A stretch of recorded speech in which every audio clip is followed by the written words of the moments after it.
ಹೆಣ್ಮಗಳನ್ನ ಮುಂಚೆ 2 ವರ್ಷದ ಮುಂಚೆ ಹಿಡಿದ್ಲು, ಈ ಥರ ಒಬ್ಬ ಹಲ್ಕ ಇದ್ದಾನೆ, ಅವನು ಈ ಥರ ಮಾಡಿಬಿಟ್ಟಿದ್ದಾನೆ ನನ್ನ ಬಗ್ಗೆ.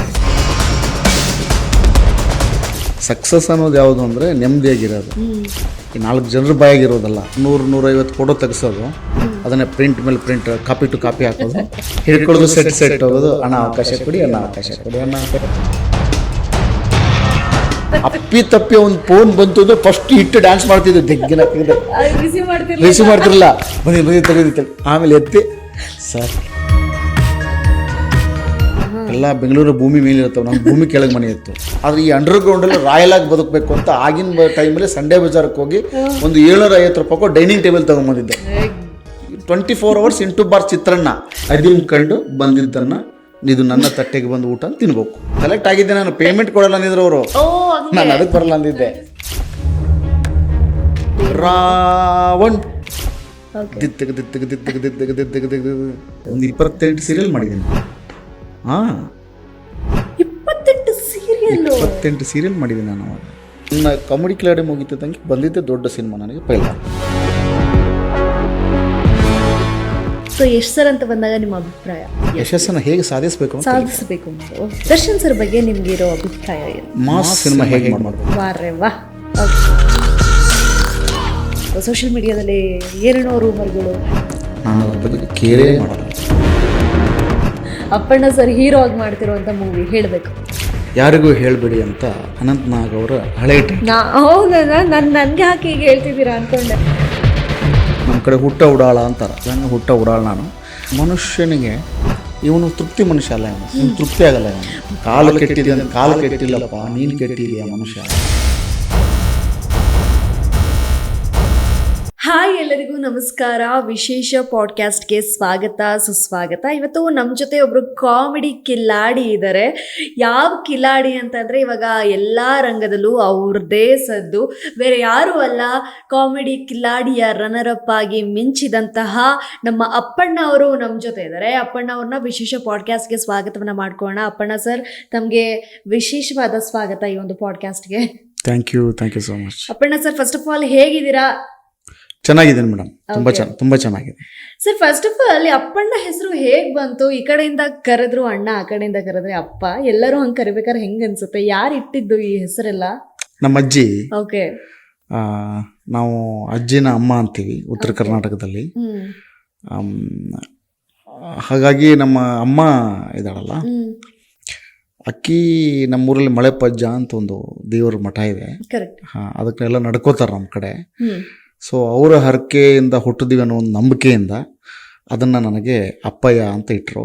ಅಪ್ಪಯ್ಯ ಅಂತ ಇಟ್ಟರು. ಸೊ ಆಗ ಮಳೆಪಜ್ಜ ನಾವೆಲ್ಲ ಅಪ್ಪಣ್ಣ ಅಂತ ಕರಿತೀವಿ, ಅಂದರೆ ಆಡು ಭಾಷೆಯಲ್ಲಿ. ಸೊ ಹಾಗಾಗಿ ಅಪ್ಪಯ್ಯ ಅನ್ನೋದು ಹೋಗಿ ಮುಂದೆ ಅಪ್ಪಣ್ಣ ಅಂತ ಆಯಿತು. ಬಟ್ ನನ್ನ ಮೂಲ ಜನ್ಮ ಹೆಸರು ಮೌನೇಶ್ ಅಂತ ಹೇಳಿ. ಅದು ಯಾರಿಗೂ ಗೊತ್ತಿಲ್ಲ ಇದುವರೆಗೂ. ಬಟ್ ಮೌನೇಶ್ ಅನ್ನೋದು ನನ್ನ ಜನ್ಮ ಹೆಸರು. ಬಟ್ ಅದಾದ್ಮೇಲೆ ನಾನು ಎಲ್ಲರೂ ಪ್ರೀತಿಯಿಂದ ಮನೆಯಲ್ಲಿ ಅಪ್ಪಣ್ಣ ಅಂತ ಕರೆದ್ರು. ಅದು ಏನಾಗ್ಬಿಡ್ತು, ಈಗ ಇತ್ತೀಚೆಗೆ ನಮ್ಮ ಕಾಮಿಡಿ ಕಿಲಾಡಿಗಳಲ್ಲಿ ಬಂದ್ಮೇಲೆ ನಯನಾ ಅವರ ಒಂದು ಡೈಲಾಗ್ ಬರುತ್ತೆ. ಹೌದು, ಫಸ್ಟ್ ಆಡಿಷನ್ ಒಂದು ಡೈಲಾಗ್ ಹೇಳ್ತಾರೆ. ನಾನು ಅದನ್ನೇ ಹೇಳಕ್ ಬಂದೆ. ಫಸ್ಟ್ ಆಡಿಷನ್ ಆ ಡೈಲಾಗ್ ಹೇಳಿ ಅವ್ರು ಸೆಲೆಕ್ಟ್ ಆಗಿರ್ತಾರೆ.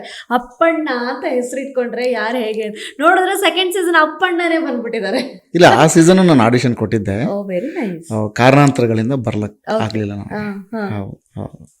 ಓಕೆ, ಬಟ್ ಈಗ ಅಪ್ಪಣ್ಣ ಅಂತ ಎಲ್ಲ ಕರೆದಾಗ ಹೆಂಗ್ ಅನ್ಸುತ್ತೆ? ಅಂದರೆ ನನ್ನ ಆ್ಯಕ್ಚುಲಿ ನಮ್ಮ ಊರ ಕಡೆ ಎಲ್ಲ ಪೂರ್ತಿ ಹೆಸರಿಟ್ಟು ಕರೆಯಲ್ಲ. ನಮ್ಮ ಕಡೆ ಎಲ್ಲ ಬಸವರಾಜ್ ಅಂತಿದ್ರೆ ಬಸ್ಯ ಅಂತ ಕರೀತಾರೆ, ಸಂಗಪ್ಪ ಅಂತಿದ್ರೆ ಸಂಗ್ಯಾ ಅಂತ ಕರೀತಾರೆ. ಹಾಗೆ ನನ್ನ ಹೆಸರು ಅಪ್ಪಣ್ಣ ಅಂತಿದ್ರೆ ಅಪ್ಪ್ಯ ಅಂತ ಕರೀತಾರೆ. ಸೊ ಹಾಗಾಗಿ ನನಗೆಲ್ಲ ಅಪ್ಪ್ಯ ಅನ್ನೋದ್ರಿಂದ ಒಂದು. ಹಾಗಾಗಿ ಈ ಬೆಂಗಳೂರು ಕಡೆ ಎಲ್ಲ ನಿಮ್ಮ ಅಪ್ಪಣ್ಣ ಅನ್ನೋದು ಖ್ಯಾತಿ ಪಡೆದಿರುವಂತ ಹೆಸರು. ಹೌದೌದು, ಕೆಲವರು ಅಪ್ಪು ಅಂತ ಕರೀತಾರೆ, ಇನ್ನು ಕೆಲವರು ಅಪ್ಪಣ್ಣ ಅಂತ ಕರೀತಾರೆ. ಹಾಗಾಗಿ ಇನ್ನೇನು ಈಗ ನಮ್ಮ ಹೆಸರನ್ನು ಅದನ್ನ ನಾವು ಹೆಸರಾಗಿ ನೋಡೋದು. ಆಗುತ್ತಾ ಹುಡುಗಿರೆಲ್ಲ ನನ್ನ ಅಪ್ಪಣ್ಣ ಅಂತ ಅಂದಾಗ? ಏನಾಗಲ್ಲ ಮೇಡಮ್, ನಿಜ ಹೇಳ್ಬೇಕು. ನಿಜವಾಗ್ಲು ಅದು ನಮ್ಮ ಹೇಳ್ಬಿಡಿ ಅವ್ರಿಗೆ, ಸರ್ ಸ್ವಲ್ಪ ಸ್ಟೈಲಿಶ್ ಅಪ್ಪು ಅಂತ ಕರೀತೀರಾ ಮೇಡಮ್, ಹಂಗೆಲ್ಲ ಕರಿಬಿಡಿ. ಅದು ಅವರವರ ಭಾವಕ್ಕೆ ಬಕ್ಕುತಿಗೆ ಬಿಟ್ಟಿದ್ದು. ಬಟ್ ಅದೇ ನೀವ್ ಹೇಳಿದ್ರೆ ಏನು ಮಾಡಕ್ಕಾಗಲ್ಲ, ಹೆಸರು ಆಗಿದೆ. ಸೊ ಹಾಗಾಗಿ ಏನು ತೊಂದರೆ ಇಲ್ಲ ಕರೆಯೋದ್ರಲ್ಲಿ ಅಂತ. ಹೌದು, ನೋಡೋಣ. ಅಂದ್ರೆ ಮನುಷ್ಯನಿಗೆ ಒಂದು ಸಮಸ್ಯೆ ಇರುತ್ತೆ. ಸಹಜವಾಗಿ ಒಬ್ಬ ಮನುಷ್ಯನಿಗೆ ಒಂದು ಸಮಸ್ಯೆ ಏನಿರುತ್ತೆ ಅಂದರೆ ಐಡೆಂಟಿಫಿಕೇಶನ್ ಸಮಸ್ಯೆ ಇರುತ್ತೆ. ಇದೇ ಇಲ್ಲ ತುಂಬ ಜನಕ್ಕೆ ಅದೊಂದು ಸಮಸ್ಯೆ ಅಂತಲೇ ಹೇಳ್ಬೋದು, ಕಾಯಿಲೆ ಅಂತಲೇ ಹೇಳ್ಬೋದು. ಐಡೆಂಟಿಫಿಕೇಶನ್ ಸಮಸ್ಯೆ ಅಂದರೆ ಗುರುತಿಸ್ಕೊಳ್ಳೋದು. ಈಗ ತುಂಬ ಜನ ನೋಡಿ ಸುಮ್ಮನೆ ಈಗ ಮಾಧ್ಯಮಗಳಲ್ಲೆಲ್ಲ ಎಲ್ಲ ಕ್ಯಾಮ್ರಾ ಇದೆ ಅಂದರೆ ಸುಮ್ಮನೆ ಬಂದು ನಿಂತಿರ್ತಾರೆ. ಯಾರೋ ಒಬ್ಬ ಮುಖಂಡನೋ ಯಾರೋ ಸಿನಿಮಾ ಹೀರೋನೋ ಮಾತಾಡ್ಬೇಕು, ಅವ್ರಿಗದು ಎಲ್ಲ ಕಡೆ ಹಾಗೆ ಅಟೆನ್ಷನ್ ತಗೋತಿರ್ತಾರೆ. ಗುರುತಿಸ್ಕೊಳ್ಳೋ ಸಮಸ್ಯೆ ಮತ್ತು ಹೆಸರನ್ನು ಪದೇ ಪದೇ ಉಚ್ಚರಿಸುವಂಥ ಪದೇ ಪದೇ ನಮ್ಮ ಎಲ್ಲರ ಮುಂದೆ ಕೇಳಬೇಕು ಐಡೆಂಟಿಫಿಕೇಶನ್ ಸಮಸ್ಯೆ. ಆ ಥರದ ಸಮಸ್ಯೆ ನನಗೆ ಗೊತ್ತಿಲ್ಲ. ಅಂದರೆ ಅದು ಹೆಸರು ಹೀಗೆ ಇರಬೇಕು, ಈ ಹೆಸರು ತೆಗೆದುಬಿಟ್ಟು ಈ ಹೆಸರಿಂದ ನನಗೇನು ನಮ್ಮ ತಂದೆ ತಾಯಿ ಇಟ್ಟಿದ್ದಾರೆ, ಆ ಹೆಸರು ನನಗೆ ಅದೇ ಇರಲಿ ಅಂತ ಇವತ್ತಿಗೂ ಅದನ್ನೇ ಇಟ್ಕೊಂಡು ಓಕೆ ನೀವು ಹೆಂಗೆ ಬೇಕಾದನ್ನ ಕರೆಯೋದು ನಿಮ್ಮ ಇದಕ್ಕೆ ಬಿಟ್ಟಿದ್ದು ಅಂತ ಬಿಟ್ಟಿದ್ದೀನಿ ನಾನು. ಹಾಗಾಗಿ ಮನೆಯಲ್ಲಿ ಮಾತ್ರ ಸ್ವಲ್ಪ ಹೆಂಡ್ತಿಗೆ ಹೇಳಿದ್ದೀನಿ ಅಪ್ಪು ಅಂತ ಕರಿ ಅಂತೀನಿ. ಮತ್ತೆ ಹೆಂಡ್ತಿನೂ ಅಪ್ಪಣ್ಣ ಅಂತ ಕರೆದ್ರೆ ಎಲ್ಲಿ ಹೋಗ್ಬೇಕು ನಮ್ಮ ಅಪ್ಪಣ್ಣ? ಇಲ್ಲ, ಅವಳು ಸತಿ ಸಿಟ್ಟು ಬಂದ ಹಂಗ ಕರಿತಾಳೆ. ಇಲ್ಲ ನೋಡು ನೀ ಅಪ್ಪಣ್ಣ ಅಂತ ಕರೆದು ಬಿಡ್ತೀನಿ. ಬಟ್ ಅದೇ ಬಟ್ ನಮ್ಮ ಹೆಸರು ನಮ್ಗೆ ಖ್ಯಾತಿ ಕೊಟ್ಟಾಗ ಅದು ಅಣ್ಣ ಆಗಿರ್ಲಿ ಅಪ್ಪ ಆಗಿರ್ಲಿ ಖ್ಯಾತಿ ತಂದು ಕೊಟ್ಟಿದ್ಯಲ್ಲ, ಹೆಸರು ಮುಖ್ಯ ಅಲ್ಲ. ಕರೆಕ್ಟ್. ನಾವು ಮಾಡುವ ಕೆಲಸ ನಾವು ಆಮೇಲೆ ಅದೇ ಜಯಂತ್ ಕಾಕಿನ್ ಸರ್ ಒಂದು ಭಾಳ ಒಳ್ಳೆ ಮಾತಾಡ್ತಾರೆ. ಸಕ್ಸಸ್ ಅನ್ನೋದು ಯಾವುದು ಅಂದರೆ ನೆಮ್ಮದಿಯಾಗಿರೋದು. ಈ 4 ಜನರ ಬಾಯಾಗಿರೋದಲ್ಲ, 4 ಜನರ ಬಾಯಾಗಿ ನಿಮ್ಮ ಹೆಸರು ಓಡಾಡೋದಲ್ಲ. ಸಕ್ಸಸ್ ಅಂದ್ರೆ ನೆಮ್ಮದಿಯಾಗಿರೋದು. ಎಲ್ಲವನ್ನ ಬಿಟ್ಟು ನೀವು ಎಲ್ಲವನ್ನು ಮಾಡಿ ಆರಾಮಾಗಿ ಯಾವಾಗ ಇರ್ತೀರಿ ಅದೇ ಸಕ್ಸಸ್, ಅದೇ ದೊಡ್ಡ ಸಕ್ಸಸ್. ಆದ್ರೆ ತುಂಬಾ ಜನ ಆರಾಮಾಗಿಲ್ಲ ಈ ಜಗತ್ತಲ್ಲಿ. ಅದೇ ದೊಡ್ಡ ಕೆಲಸ ಮಾಡಬೇಕು, ನಾನು ಇನ್ನೂ ಏನೋ ಮಾಡಬೇಕು. ಕೆಲಸ ಮಾಡೋ ಒತ್ತಡದಲ್ಲಿ ತಮ್ಮ ಆರೋಗ್ಯ, ಜೀವನ, ನೆಮ್ಮದಿ, ನಿದ್ದೆ ಎಲ್ಲವನ್ನು ಹಾಳು ಮಾಡ್ಕೋತಿದ್ದಾರೆ.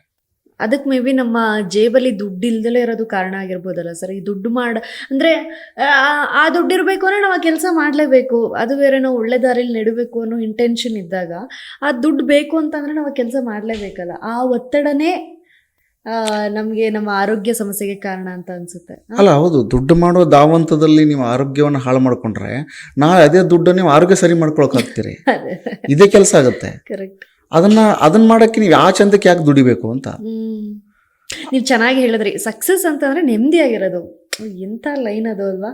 ಸೊ ದುಡಿಯೋರ್ಗು ನಾವು ಸಕ್ಸಸ್ ಕಾಣಕ್ಕೇನೆ ಅಲ್ವಾ ದುಡಿಯೋದು, ಕೆಲಸ ಮಾಡೋದು. ಬಟ್ ಆಮೇಲೆ ನಮಗೆ ಸಕ್ಸಸ್ ಸಿಕ್ಕರೆ ಅದೇ ನೆಮ್ಮದಿ, ರೈಟ್? ಎಸ್, ಯಾವ್ದು ಸಕ್ಸಸ್ ಅದೇ ನೆಮ್ಮದಿಯಾಗಿರ್ಬೇಕು ಮನುಷ್ಯ. ಆರಾಮಾಗಿರ್ಬೇಕು. ಆರೋಗ್ಯಕ್ಕಿಂತ ದೊಡ್ಡದು ಯಾವುದಿಲ್ಲ. ನನಗೆ ಗೊತ್ತಿರೋ ಒಂದು ಫಾರ್ಮುಲಾ ಏನು ಗೊತ್ತಾ? ಆರೋಗ್ಯದ ಮುಂದೆ ಯಾವುದೂ ಅಲ್ಲ. ನಿಮ್ಗೆ ಗೊತ್ತಿದೆ, ಇತ್ತೀಚೆಗೆ ಹಾರ್ಟ್ ಅಟ್ಯಾಕ್ ಆಗಿ ಸಾಯ್ತಿರೋರು ಸಂಖ್ಯೆ ಹೆಚ್ಚಾಗ್ತಾ ಇದೆ. ದಿನ ಬೆಳಗ್ಗೆ ಆದರೆ ಅದನ್ನು ಕೇಳ್ತಾ ಇದ್ದೀವಿ ನಾವು. ನನಗೆ ಡಾಕ್ಟರ್ ಮಂಜುನಾಥ್ ಅವ್ರು ಹೇಳೋ ಹಾಗೆ ಅದು ಈ ಸಹಜವಾಗಿ ಈ ಥರದ ಸಾವುಗಳು ಆಗ್ತಿದ್ದಾವೆ. ಈಗ ಅದನ್ನು ಕೌಂಟಿಗೆ ತೊಗೊಂಡಿದ್ದಕ್ಕೆ ಸ್ವಲ್ಪ ದೊಡ್ಡದಾಗಿ ಕಾಣಿಸುತ್ತೆ. ಯಾವಾಗಲೂ ಕೌಂಟ್ ತಗೊಂಡಾಗ ನಿಮ್ಗೆ ದೊಡ್ಡದಾಗಿ ಕಾಣಿಸುತ್ತೆ, ನಾರ್ಮಲ್ ಇದ್ದಾಗ ಏನು ಅನಿಸಲ್ಲ. ಹಾಗಾಗಿ ಎಲ್ರಿಗೂ ಒಂದೇ ಹೇಳೋದು ನಾನು, ಒಂದು ಒಳ್ಳೆಯ ಆರೋಗ್ಯಕ್ಕೆ ಒಂದು ಒಳ್ಳೆಯ ವ್ಯಾಯಾಮ, ಹೆಲ್ದಿ ಫುಡ್, ಕ್ಲೀನಾಗಿರೋ ಫುಡ್ ಭಾಳ ಇಂಪಾರ್ಟೆಂಟ್. ಆರೋಗ್ಯಕ್ಕೆ ಊಟ, ನಿದ್ದೆ ಮತ್ತು ನೆಮ್ಮದಿ, 3 ಇರಬೇಕು.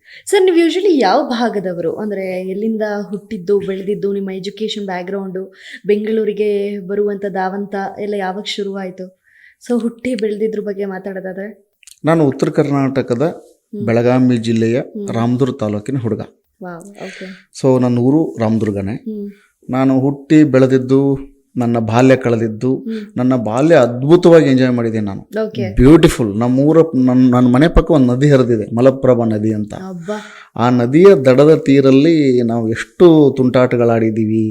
ಆ ಮಣ್ಣಿನ ಜೊತೆಗೆ, ಆ ನೀರಿನ ಜೊತೆಗೆ ಎಷ್ಟು ಬೆರೆತಿದ್ದೀವಿ ಅಂದರೆ ಕಾಂಟ್ ಬಿಲೀವ್. ನನಗೆ ಭಾಳ ಇವತ್ತಿಗೂ ನೋಡಿ, ತುಂಬ ಜನ ಒಂದಿಷ್ಟು ಜನ ಸ್ನೇಹಿತರು ಹೇಳ್ತಿರ್ತಾರೆ, ನಮಗೆ ಊರಂದರೆ ಅದು ಇಷ್ಟ ಆಗ್ತಿಲ್ಲ ನನಗೆ, ನಮ್ಮ ಊರಿಗೆ ಹೋಗಿ ನನಗೆ ಇಲ್ಲೇ ಆರಾಮಾಗಿದ್ದೀನಿ, ನಾನು ಊರಿಗೆ ಹೋದ್ರೆ ಏನೋ ಒಂಥರ. ನನಗೆ ಹಾಗಲ್ಲ, ನನಗೆ ಈಗಲೂ ಊರಿಗೆ ಹೋದ್ರೆ ಭಾಳ ಖುಷಿ ಆಗುತ್ತೆ. ನಾನು ಇವಾಗಲೂ ಊರಿಗೆ ಹೋಗಿ ಕಾಯ್ತಿರ್ತೀನಿ.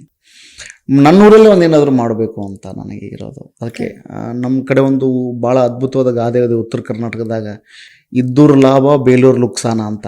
ಇದ್ದೂರು ಲಾಭ ಅಂದರೆ ಇದ್ದ ಊರಲ್ಲೇ ನಿನಗೆ ಯಾವಾಗಲೂ ಒಂದು ಸಂತೋಷ, ನೆಮ್ಮದಿ ಸಿಗೋದು. ಬೇಲೂರಿಗೆ ಹೋದರೆ ನಿನಗೆ ಟೆನ್ಷನ್ನು, ಕೆಲಸ, ಈ ಒತ್ತಡದಲ್ಲೇ ನಿನ್ನ ಲೈಫನ್ನು ಸ್ಪಾಯ್ಲ್ ಮಾಡಿಬಿಡುತ್ತೆ. ಹಾಗಾಗಿ ನೀನು ಏನೇ ಮಾಡು, ಹೊರಗಡೆ ಹೋಗಿ ವಾಪಸ್ ಬಂದು ನಿನ್ನ ಊರಲ್ಲೇ ನೀನು ಜೀವನ ಮಾಡೋ ಅನ್ನೋದಕ್ಕೆ ಇದ್ದೂರು ಲಾಭ ಬೇಲೂರು ಲುಕ್ಸಾನ ಅಂತ ನಮ್ಮ ಕಡೆ.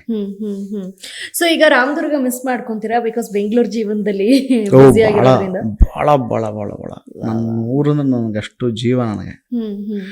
ಯಾಕಂದ್ರೆ ನನಗೆ ಅಲ್ಲಿ ಒಂದು ಬೇರೆ ಥರದ ಎಮೋಷನ್ಸ್ ಇದೆ ಆ ಊರ ಜೊತೆಗೆ, ಆ ಊರಿನ ಜನರು. ಆಮೇಲೆ ನೋಡಿ, ಇವತ್ತು ನಾನು ನನ್ನ ಊರು ಹೋದ್ರು ಎಷ್ಟು ಜನ ಪ್ರೀತಿ ಮಾಡ್ತಾರೆ ನನ್ನ ಊರಲ್ಲಿ. ಓಕೆ, ಕರ್ನಾಟಕದಲ್ಲಿ ನಮ್ಮನ್ನ ಕಲಾವಿದರಾಗಿ ಗೌರವಿಸ್ತಾರೆ, ಪ್ರೀತಿಸ್ತಾರೆ, ಭಾಳ ಆತ್ಮೀಯತೆ ಕೊಟ್ಟಿದ್ದಾರೆ, ತುಂಬ ಕೊಟ್ಟಿದ್ದಾರೆ.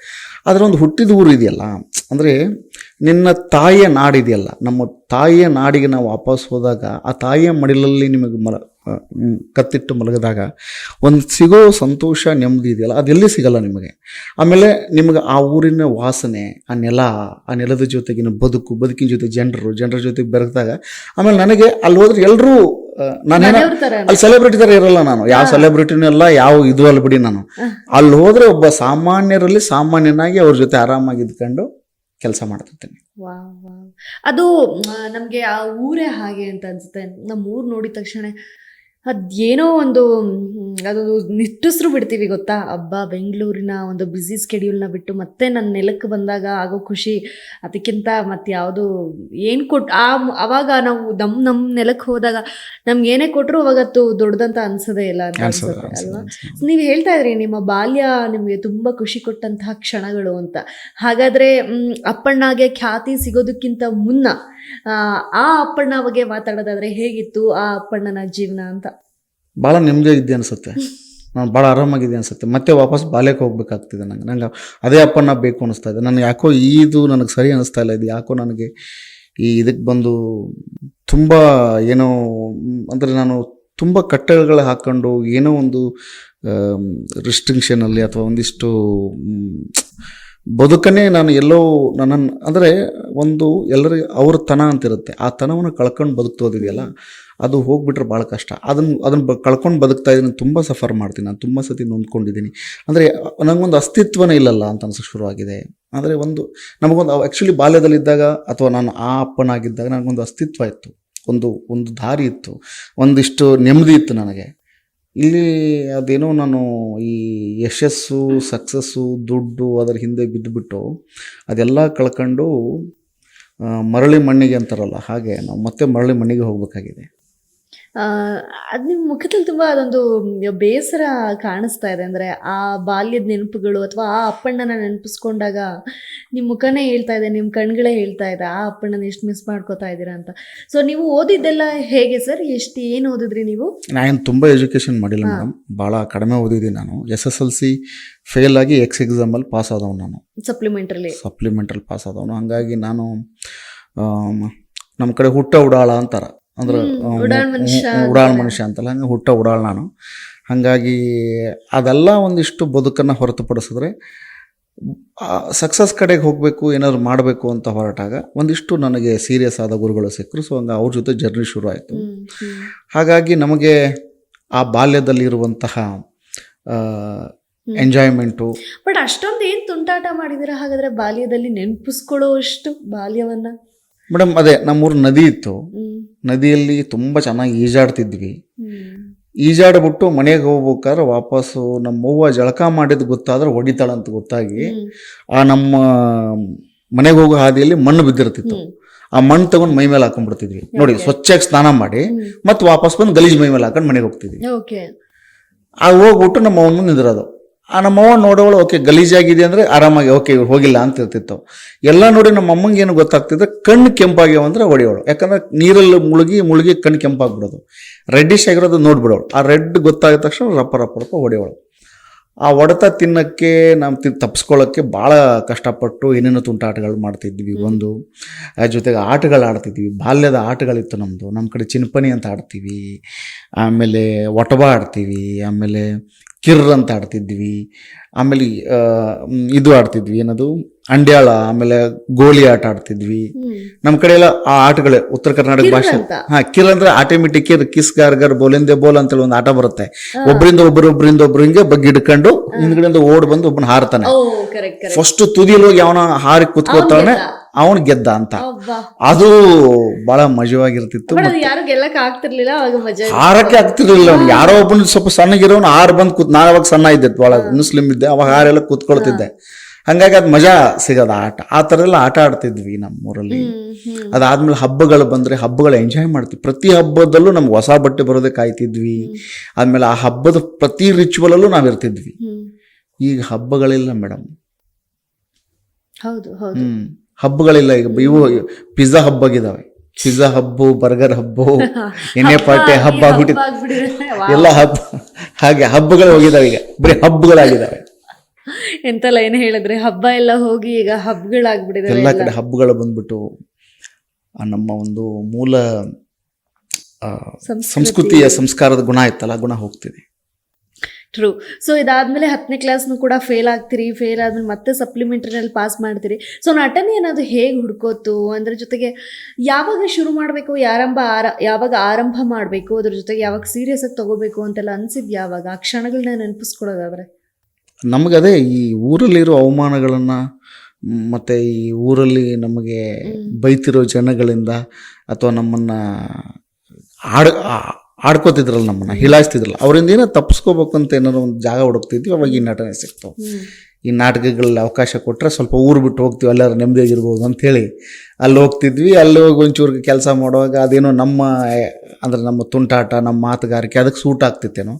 ಅದನ್ನು ನೋಡಿ ಗಮನಿಸಿದ ನಮ್ಮ ಗುರುಗಳಿಲ್ಲ, ನಿನ್ನ ಹತ್ರ ಏನೋ ಒಂದಿದೆ, ನೀನು ಇಲ್ಲಿಂದ ಬೇರೆ ಕಡೆ ಹೋಗು ಅಂತ ಹೇಳಿ ನೀನಾಸಂ ಕಳಿಸಿದ್ರು ಮೇಡಮ್. ನೀನಾಸಂಗೆ ಅಲ್ಲಿ ಜರ್ನಿ ಸ್ಟಾರ್ಟ್. ರಂಗಭೂಮಿ ಕಲಾವಿದರು ಅಪ್ಪಣ್ಣವರು. ಎಸ್, 2005-6 ಟ್ರೈ ಮಾಡ್ತೀನಿ ನಾನು, ಅಂದ್ರೆ ಹೋಗೋಕ್ಕೆ ರೆಡಿ ಆಗ್ತೀನಿ.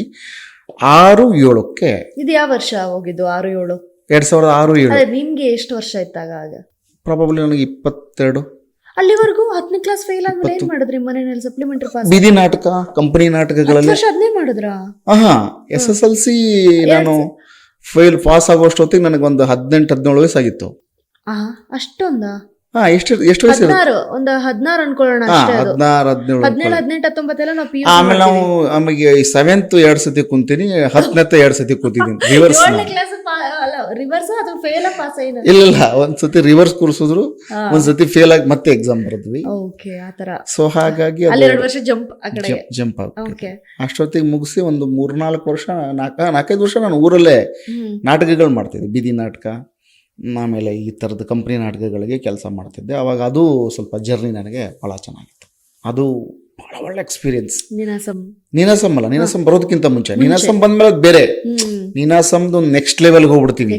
ಬಟ್ ಅದಕ್ಕಿಂತ ಮುಂಚಿತವಾಗಿ ಒಂದು ಏನೂ ಗೊತ್ತಿಲ್ಲದೆ ನಮ್ಮದೇ ಒಂದು ಜೀವನದಲ್ಲಿ ಹಾಯಾಗಿ ನಮಗೆ ಬಂದಂಥ ಒಂದು ಪ್ರಪಂಚದಲ್ಲಿ ಹಾಯಾಗಿ ಮೇಲೆ ಸುತ್ತಾಡುತ್ತಲ್ಲ ಹಕ್ಕಿ, ಹೆಂಗೆ ಅದರ ರೆಕ್ಕೆ ಹಂಗೆ ಹಾರ್ತಿದ್ವಿ ನಾವು. ನೀನಾಸಂ ಬಂದ್ಮೇಲೆ ತುಂಬ ಬೇರೆ ಆಗ್ಬಿಡುತ್ತೆ. ಅಲ್ಲ, ಆಮೇಲೆ ನಾವು ಅಂದ್ರೆ ಅವಾಗ ಲೈಫ್ ಸೀರಿಯಸ್ ಆಗಿ ಶುರು ಆಯ್ತು.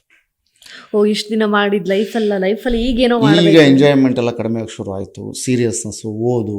ಅವಾಗ ನೋಡಿ, ನಾನು ಆ್ಯಕ್ಚುಲಿ ಅಕಾಡೆಮಿಕಲ್ ಆಗಿ ಓದಿಲ್ಲ, ನಾವು ಲೈಬ್ರರಿಯಲ್ಲಿ ಕೂತು ಓದಿದ್ದೆಲ್ಲವೂ. ನಾವು ನೆಕ್ಸ್ಟ್ ಏನಾಯ್ತು ಅಂದರೆ, ಒಂದು MA ವಿದ್ಯಾರ್ಥಿ ಜೊತೆ ಅಷ್ಟು ಕಾಂಪಿಟ್ ಕೊಡೋಷ್ಟು ಓದ್ಕೊಂಡ್ಬಿಟ್ವಿ. ಅವಾಗ ಲಿಟ್ರೇಚರ್ ಓದ್ಕೊಂಡೆ.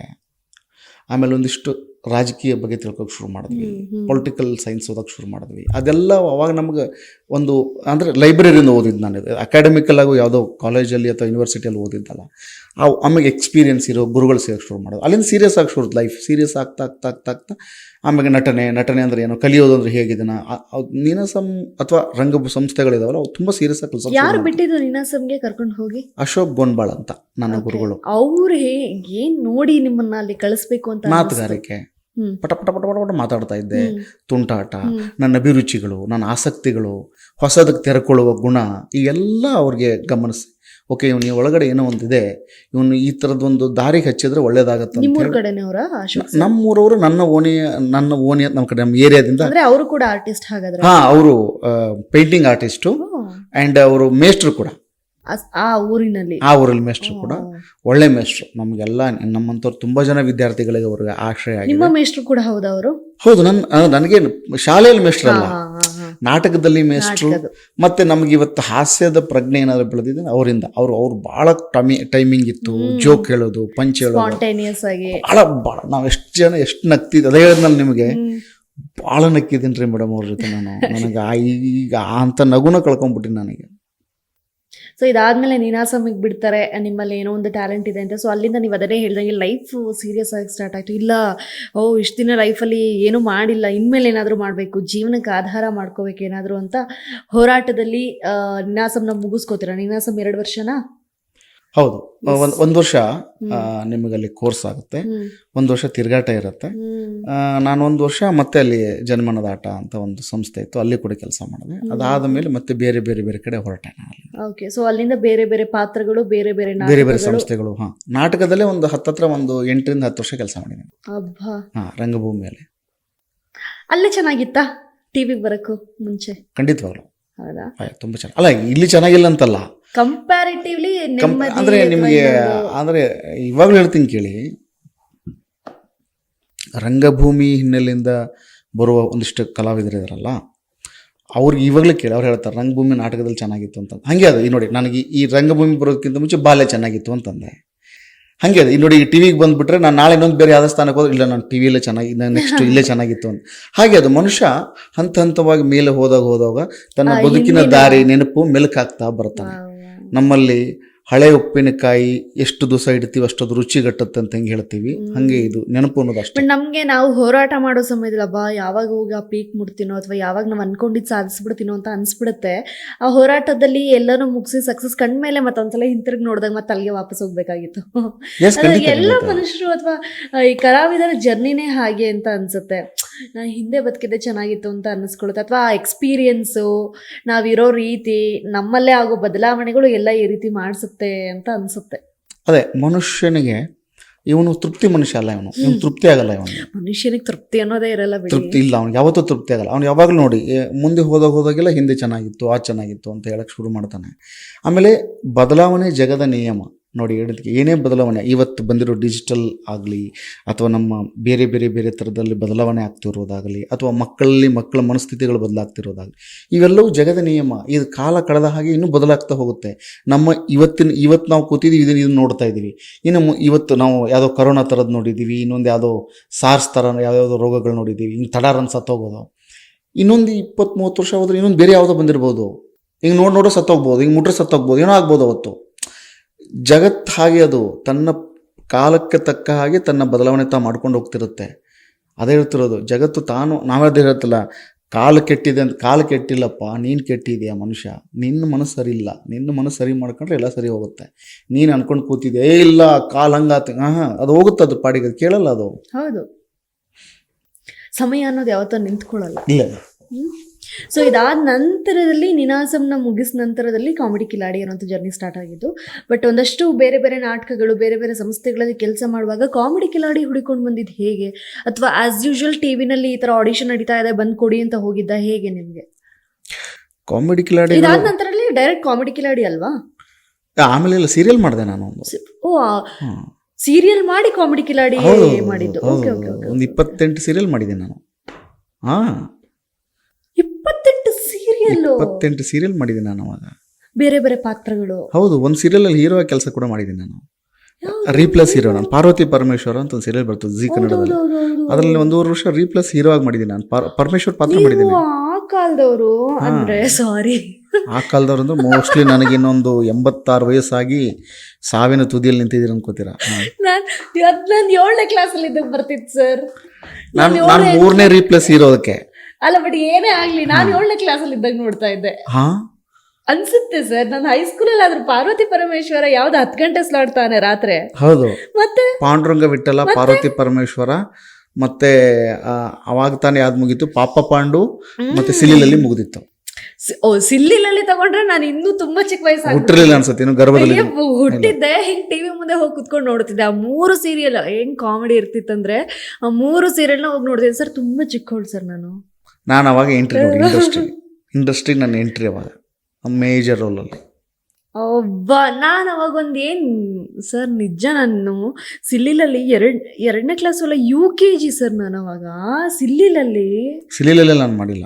ಪಾರ್ವತಿ ಪರಮೇಶ್ವರ 7ನೇ ಕ್ಲಾಸ್ 5ನೇ ಕ್ಲಾಸ್ ಅನ್ಸುತ್ತೆ ಸರ್ ಅವಾಗ. But that's great news. ಅಂದ್ರೆ 28 ಸೀರಿಯಲ್ ಅಪ್ಪಣ್ಣ ಸರ್, ಅಪ್ಪಣ್ಣ ಆಗಿ ಖ್ಯಾತಿ ಪಡೆಯೋಕ್ಕೂ ಮುಂಚೆ ಮಾಡಿದ್ರು. ಸೊ ನಿನಾಸ ಮುಗೀತು, ಸೀರಿಯಲ್ಸ್ ಜರ್ನಿ ಸ್ಟಾರ್ಟ್ ಆಗುತ್ತೆ, ರೈಟ್? ಸೊ ಹೇಗೆ ಸೀರಿಯಲ್ಸಿಗೆ ಎಂಟ್ರಿ ಆಗಿದ್ದು, ಮಾಡಬೇಕು ಅಂತ ಆಸೆ ಹುಟ್ಟಿದ್ದು ಹೇಗೆ? ಅದೇ ಒಂದು 100-150 ಫೋಟೋ ತೆಗೆಸೋದು, ಅದನ್ನ ಪ್ರಿಂಟ್ ಮೇಲೆ ಪ್ರಿಂಟ್, ಕಾಪಿ ಟು ಕಾಪಿ ಹಾಕೋದು, ಹಿಡ್ಕೊಳ್ಳೋದು, ಸೆಟ್ ಹೋಗೋದು, ಅಣ್ಣ ಅವಕಾಶ ಕೊಡಿ, ಅಣ್ಣ ಅವಕಾಶ ಕೊಡಿ, ಅಣ್ಣ ಅವಕಾಶ ಕೊಡಿ. ಅವಾಗೆಲ್ಲ ಈ ತರ ಇರ್ಲಿಲ್ಲ ಅನ್ಸುತ್ತೆ. ಟಿವಿನಲ್ಲಿ ಇದ್ ಬರೋದು, ಯಾವ್ದು ನಂಬರ್ ಕಾಲ್ ಮಾಡಿ, ವಾಟ್ಸಪ್ ಮಾಡಿ. ಫಿಸಿಕಲಿ ನೀನು ಸೆಟ್ಟಿಗೆ ಹೋಗ್ಬೇಕು, ಎದುರುಗಡೆ ನಿಂತ್ಕೋಬೇಕು ಮ್ಯಾನೇಜರ್ ಹತ್ರ. ಅವ್ನ ಮ್ಯಾನೇಜರ್ ನಮಗೆ ಅವಾಗ ಅವನು ಹೆಂಗಂದ್ರೆ, ಬಾಗಿಲನ್ನು ತೆರೆದು ದರ್ಶನ ಕೊಡೋ ಸ್ವಾಮಿ ಅಂದಂಗ ಅವನು ಬಂದು ನಿಂತ್ಕೊಂಡು ದರ್ಶನ ಕೊಟ್ಟು 2 ಫೋಟೋ ತಗೊಂಡು ಆಯ್ತು ಕಳಿಸ್ತೇನೆ ಹೋಗು ಅಂತಂದಾಗ ಅನ್ನ ಅವಾಗ ಒಂದ್ ಸ್ಟೆಪ್ ಮುಗೀತು. ಈ ಧಾರಾವಾಹಿ ಮುಗಿತ್ತು. ಅಕಸ್ಮಾತ್ ಯಾವಾಗ ಅಪ್ಪಿತಪ್ಪಿ ಫೋನ್ಗಿನ್ ಬಂತು ಅಂದ್ರೆ, ಅಯ್ಯೋ ನಿಜವಾಗ ಹೇಳ್ತೀನಿ ಕೇಳಿ, ನಮ್ಗೆ ಏನಾಗೋದಂದ್ರೆ ಅವಾಗ ನಮ್ದು ಕೀಪ್ಯಾಡ್ ಸೆಟ್ಟು, ಸ್ಕ್ರೀನ್ ಟಚ್ ಬಂದಿರಲಿಲ್ಲ, ಇರಲಿಲ್ಲ, ಬಂದಿತ್ತು ನಮ್ಮ ತೊಗೊಳಕ್ಕೆ ನಮ್ಮ ಹತ್ರ ಇರಲಿಲ್ಲ. ಕೀಪ್ಯಾಡ್ ಸೆಟ್ಟಲ್ಲಿ ಎಲ್ಲರದು ಏನಂತ ಹಾಕಿರ್ತೀನಿ, PM Mounesh PM, Raju PM ಅಂದರೆ ಪ್ರೊಡಕ್ಷನ್ ಮ್ಯಾನೇಜರ್ ಅಂತ. ಎಲ್ಲ ನಂಬರ್ ಬರೋದು ನಮಗೆ, ದೋಸ್ತರದು, ಮನಿದು ಎಲ್ಲ. ಯಾಕರ್ ಬರ್ತಾವೆ ಅಂತ ಮಾತಾಡೋದು, ಅವ್ನು ಬರ್ತಿರ್ಲಿಲ್ಲ. ಅಪ್ಪಿ ತಪ್ಪಿ ಅವ್ನು ಫೋನ್ ಬಂತು ಅಂದ್ರೆ ಫಸ್ಟ್ ಇಟ್ಟು ಡ್ಯಾನ್ಸ್ ಮಾಡ್ತಿದ್ದೆ, ಜಗ್ಗಿನ ರಿಸೀವ್ ಮಾಡ್ತಿರ್ಲಿಲ್ಲ. ಬಂದಿ ತೆಗೆದಿತ್ತು. ಆಮೇಲೆ ಎತ್ತಿ ಸರ್ ಹೇಳಿ ಸರ್ ಅಂದಾಗ ಅವನ ಏನ್ರಿ ಏನ್ ಮಾಡ್ತಾ ಇದ್ದೀರಾ? ಇಲ್ಲಿ ಸರ್ ಹಿಂಗಿದೆ ಸರ್, ಒಂದು ಕ್ಯಾರೆಕ್ಟರ್ ಇದಾರೆ ಮಾಡ್ತೀರಾ ಸರ್? ಕ್ಯಾರೆಕ್ಟರ್ ಅಂತ್ಕಣೋ ಅಂತಿದ್ವಿ. ಏನ್ ಸರ್, ಏನ್ ಕ್ಯಾರೆಕ್ಟರ್ ಸರ್? ಏನೆಲ್ಲ ರೀ, ಮೇನ್ ರೌಡಿ ಇರ್ತಾನೆ, ಹಿಂದ್ಗಡೆ ಮಚ್ಚಿಡ್ಕೊಂಡು ಓಡಾಡೋದು, ಜೂನಿಯರ್ ಆರ್ಟಿಸ್ಟ್ ಅಂತ ನೋಡೋದು. ತಕ್ಷಣ ನಾವು ಜೂನಿಯರ್ ಆರ್ಟಿಸ್ಟ್ ಅಂತ್ಕಣೋ ಅಂತೇಳಿ ಇಟ್ಟು ಡ್ಯಾನ್ಸ್ ಮಾಡಿ ತೂರಾಡಿ ಹೋಗ್ತದೆ. ನನ್ನ ಜೂನಿಯರ್ ಆರ್ಟಿಸ್ಟ್ ರೋಲು ಕೂಡ ನಮಗ್ ಸಂಭ್ರಮ, ಅಂದ್ರೆ ಅವಕಾಶ ಸಿಕ್ತಲ್ಲ ಅದೊಂದು. ಹೌದು, ಟಿವಿಲಿ ಕಾಣಿಸ್ಕೊಳ್ತಿದ್ರಲ್ಲ, ಜನ ನೋಡ್ತಾರಲ್ಲ. ನೆಕ್ಸ್ಟ್ ನಮ್ಮನ್ನ 250 ರೂಪಾಯಿ ಕೊಡೋರು ಸಂಬಳ ದಿನಕ್ಕೆ. ಓಕೆ, ಈಗ ಬೀದಿ ನಾಟಕದಲ್ಲಿ ಯೂಶಲಿ ದುಡ್ಡು ನಾವ್ ಎಕ್ಸ್ಪೆಕ್ಟ್ ಮಾಡಕ್ಕಾಗಲ್ಲ ಅಲ್ವಾ, ರಂಗಭೂಮಿ ಅಂತ ಬಂದಾಗ? ರಂಗಭೂಮಿಲಿ ನೀವು ಎಕ್ಸ್ಪೆಕ್ಟ್ ಮಾಡಕ್ಕಾಗಲ್ಲ. ಬಟ್ ನಿಮ್ಮ ಮೊದಲನೇ ಸ್ಯಾಲ್ರಿ ಏನೋ ತರ ಆದ್ರೆ, ಸೀರಿಯಲ್ ಅಥವಾ ಕೈಯಲ್ಲಿ ನಿಮ್ಮ ನಟನೆಯ ಮೂಲಕ ಒಂದು ಮೇಕಪ್ ಅನ್ನ ಹಚ್ಚಿ ಪಡೆದಂತಹ ಸ್ಯಾಲ್ರಿ ಅಂದ್ರೆ ಮೊದಲನೇ ಸ್ಯಾಲ್ರಿ ಯಾವುದು, ಎಷ್ಟು ನೆನಪಿರೋ ಪ್ರಕಾರ? ಭಗವಾನ್ ಶಿರ್ಡಿ ಸಾಯಿಬಾಬಾ ಅಂತ ಒಂದು ಧಾರಾವಾಹಿ, ಅದರಲ್ಲಿ ನಾನು ಬಾಗೂಜಿ ಶಿಂದೆ ಪಾತ್ರ ಮಾಡ್ತಿದ್ದೆ. ಅದರಲ್ಲಿ 450 ರೂಪಾಯಿ ಸಂಬಳ ನನಗೆ. ಅದು ನಿಮ್ಮ ಮೊದಲನೆಯ ಸಂಬಳ? ಮೊದಲನೇ ಸಂಬಳ. ಒಂದು ಪ್ರೊಫೆಷ್ನಲ್ ಆಗಿ, ಅಂದ್ರೆ ಆಕ್ಟರ್ ಆಗಿ ನಾನು ಬಣ್ಣ ಹಚ್ಚಿದ್ದು ಸೀರಿಯಲು. ನಮ್ಮ ಮೇಕಪ್ ಸೀನು ಅಂತಿದ್ದಾನೆ ಶ್ರೀನಿವಾಸ್ ಅಂತ, ಅವನೇ ನನಗೆ ಫಸ್ಟ್ ಬಣ್ಣ ಹಚ್ಚಿದ್ದು. ಅವರೆಲ್ಲರೂ ಇವತ್ತು ಇಂಡಸ್ಟ್ರಿಲಿದ್ದಾರೆ. ಭಾಳ ಒಳ್ಳೆ ನೆನಪು ನನಗದು. ಬುಕ್ಕಾಪಟ್ನ ವಾಸವರು ಅದಕ್ಕೆ ಡೈರೆಕ್ಟರ್ ಆಗಿದ್ದರು. ಸೊ ಅದು ಫಸ್ಟ್ ಸೀರಿಯಲ್ ಅಲ್ಲಿಂದ ಶುರು ಆದ ಜರ್ನಿ. ಕಂಟಿನ್ಯೂ ಒಂದು 28 ಸೀರಿಯಲ್ ಮಾಡಿದೆ, ಒಂದಲ್ಲ ಒಂದು ಸಿಗ್ತಾ ಹೋಗುತ್ತೆ ಅಲ್ಲಿಂದ. ಆಮೇಲೆ ಅರಸಿ ಮಾಡಿದೆ. ಆಮೇಲೆ ಅರಸಿ ಸರ್, ನಾನು ತುಂಬಾ ಚಿಕ್ಕ ಹುಡುಗಿ ಸರ್, ಆ ಮಗು ಹೇಳ್ತಿದ್ದೀನಿ ಸರ್ ನಾನು. ಈಗ ರಚಿತಾ ರಾಮ್ ಅವರು ಅದಕ್ಕೆ ದೊಡ್ಡ ಸೆಕೆಂಡ್, ಅದು ಅದಕ್ಕಿಂತ ಮುಂಚೆ ಮಕ್ಕಳು ಬರ್ತಿತ್ತು. ಹೌದು, ಎಸ್, ಸಾನಿಯಾ ಅವರು, ಪ್ರಗತಿ ಅಂತ ಒಂದು ಹುಡುಗಿ, ಅವರಿಬ್ಬರು ಅದರಲ್ಲಿ ಆ್ಯಕ್ಟ್ ಮಾಡ್ತಾರೆ. ನಾನು ಅದರಲ್ಲಿ ಒಂದು ವಿಲನ್ ರೋಲ್ ಮಾಡ್ತಿದ್ದೆ. ಆಮೇಲೆ ಅದಾದಮೇಲೆ ಮತ್ತೆ ಇನ್ನೊಂದು ಸೀರಿಯಲ್, ಅದಾದಮೇಲೆ ಅಮ್ಮ ನಿನಗಾಗಿ ಮಾಡಿದೆ, ಗ್ರಹಣ ಮಾಡಿದೆ. ಆಮೇಲೆ ಇದ್ರಿರ್ಬೇಕು ನಿನಗೆ ಮಾಡಿದೆ, ಮಹಾನವಮಿ ಮಾಡಿದೆ. ಆಮೇಲೆ ಸುಮಾರು ಸೀರಿಯಲ್ ಮಾಡಿದ್ದೆ, ನನ್ನ ನೆನಪಿಗೆ ಬರ್ತಾ ಇಲ್ಲ. ಸೊ ಹಾಗಾಗಿ ಅವಾಗ ಸೀರಿಯಲ್ ಮಾಡ್ತಾನೆ ಇದ್ದೆ ನಾನು. ಆಮೇಲೆ ಆಕಾಶ ದೀಪ ಸೆಕೆಂಡ್ ಲೀಡ್ ಅದರಲ್ಲಿ. ಪರೀಕ್ಷಿತ್ ಅವರು ಮೇಜರ್ ಮಾಡ್ತಿದ್ದೆ, ನಾನು ಅದೆಲ್ಲ ಅವ್ರ ತಮ್ಮ ಸೆಕೆಂಡ್ ಲೀಡ್. ಅದಾದಮೇಲೆ ಪಾರ್ವತಿ ಪರಮೇಶ್ವರ್ ಮತ್ತೆ ಮೀನಾಕ್ಷಿ ಮದುವೆ ಮಾಡಿದೆ. ಆಮೇಲೆ ಇನ್ನೊಂದು 2 ಸೀರಿಯಲ್ ಬಂತು, ಅವೆಲ್ಲ ಮಾಡ್ತಿದ್ದೆ. ಅದೆಲ್ಲ ಆದಮೇಲೆ ಮೀನಾಕ್ಷಿ ಮದುವೆಗೆ ಲಾಸ್ಟ್ ಬಿಟ್ಬಿಟ್ಟೆ ನಾನು. ಓಕೆ, ಅಂದರೆ ನಾವೊಂದು ಹೈಸ್ಕೂಲ್ ರೇಂಜಲ್ಲಿ ಇದ್ವಿ ಆಗ ಬಿಡಿ. ಬಟ್ ಇದಾದ್ಮೇಲೆ ಸೀರಿಯಲ್ ಜರ್ನಿ ಮುಗಿಸ್ಕೊಂಡ್ರಿ. ಬಟ್ ಹೇಳ್ತಾ ಇದ್ರೆ, ಒಂದು ಪಾತ್ರಕ್ಕೆ ಕರೆದಿದ ತಕ್ಷಣ ನನಗೆ ಖುಷಿ ಆಗ್ಬಿಡ್ತಾ ಇತ್ತು. ಎಂಥದ್ದೋ ಸರಿ, ಒಟ್ಲ ಪಾತ್ರ ಸಿಕ್ತಲ್ಲ, ಅವತ್ತಿನ ದಿನಕ್ಕೆ ಊಟ ಆಯ್ತಲ್ಲ, ಅಥವಾ ಅವತ್ತಿನ ನಂಬರ್ ಬಂದ್ರೆ ಪಾತ್ರ ಮಾಡೋದಷ್ಟು ಆಗೋದು ನಮಗೆ. ಆ ನಂಬರ್ ಬಂದ್ರೆ ಪಾತ್ರ ಮಾಡೋದ ಸಂತೋಷ ಆಗೋದು. ಆ PM ಅಂತ ಬರ್ಬೇಕು ನಮ್ಮಲ್ಲಿ, ಪ್ರೊಡಕ್ಷನ್ ಮ್ಯಾನೇಜರ್. ಹೌದಾ?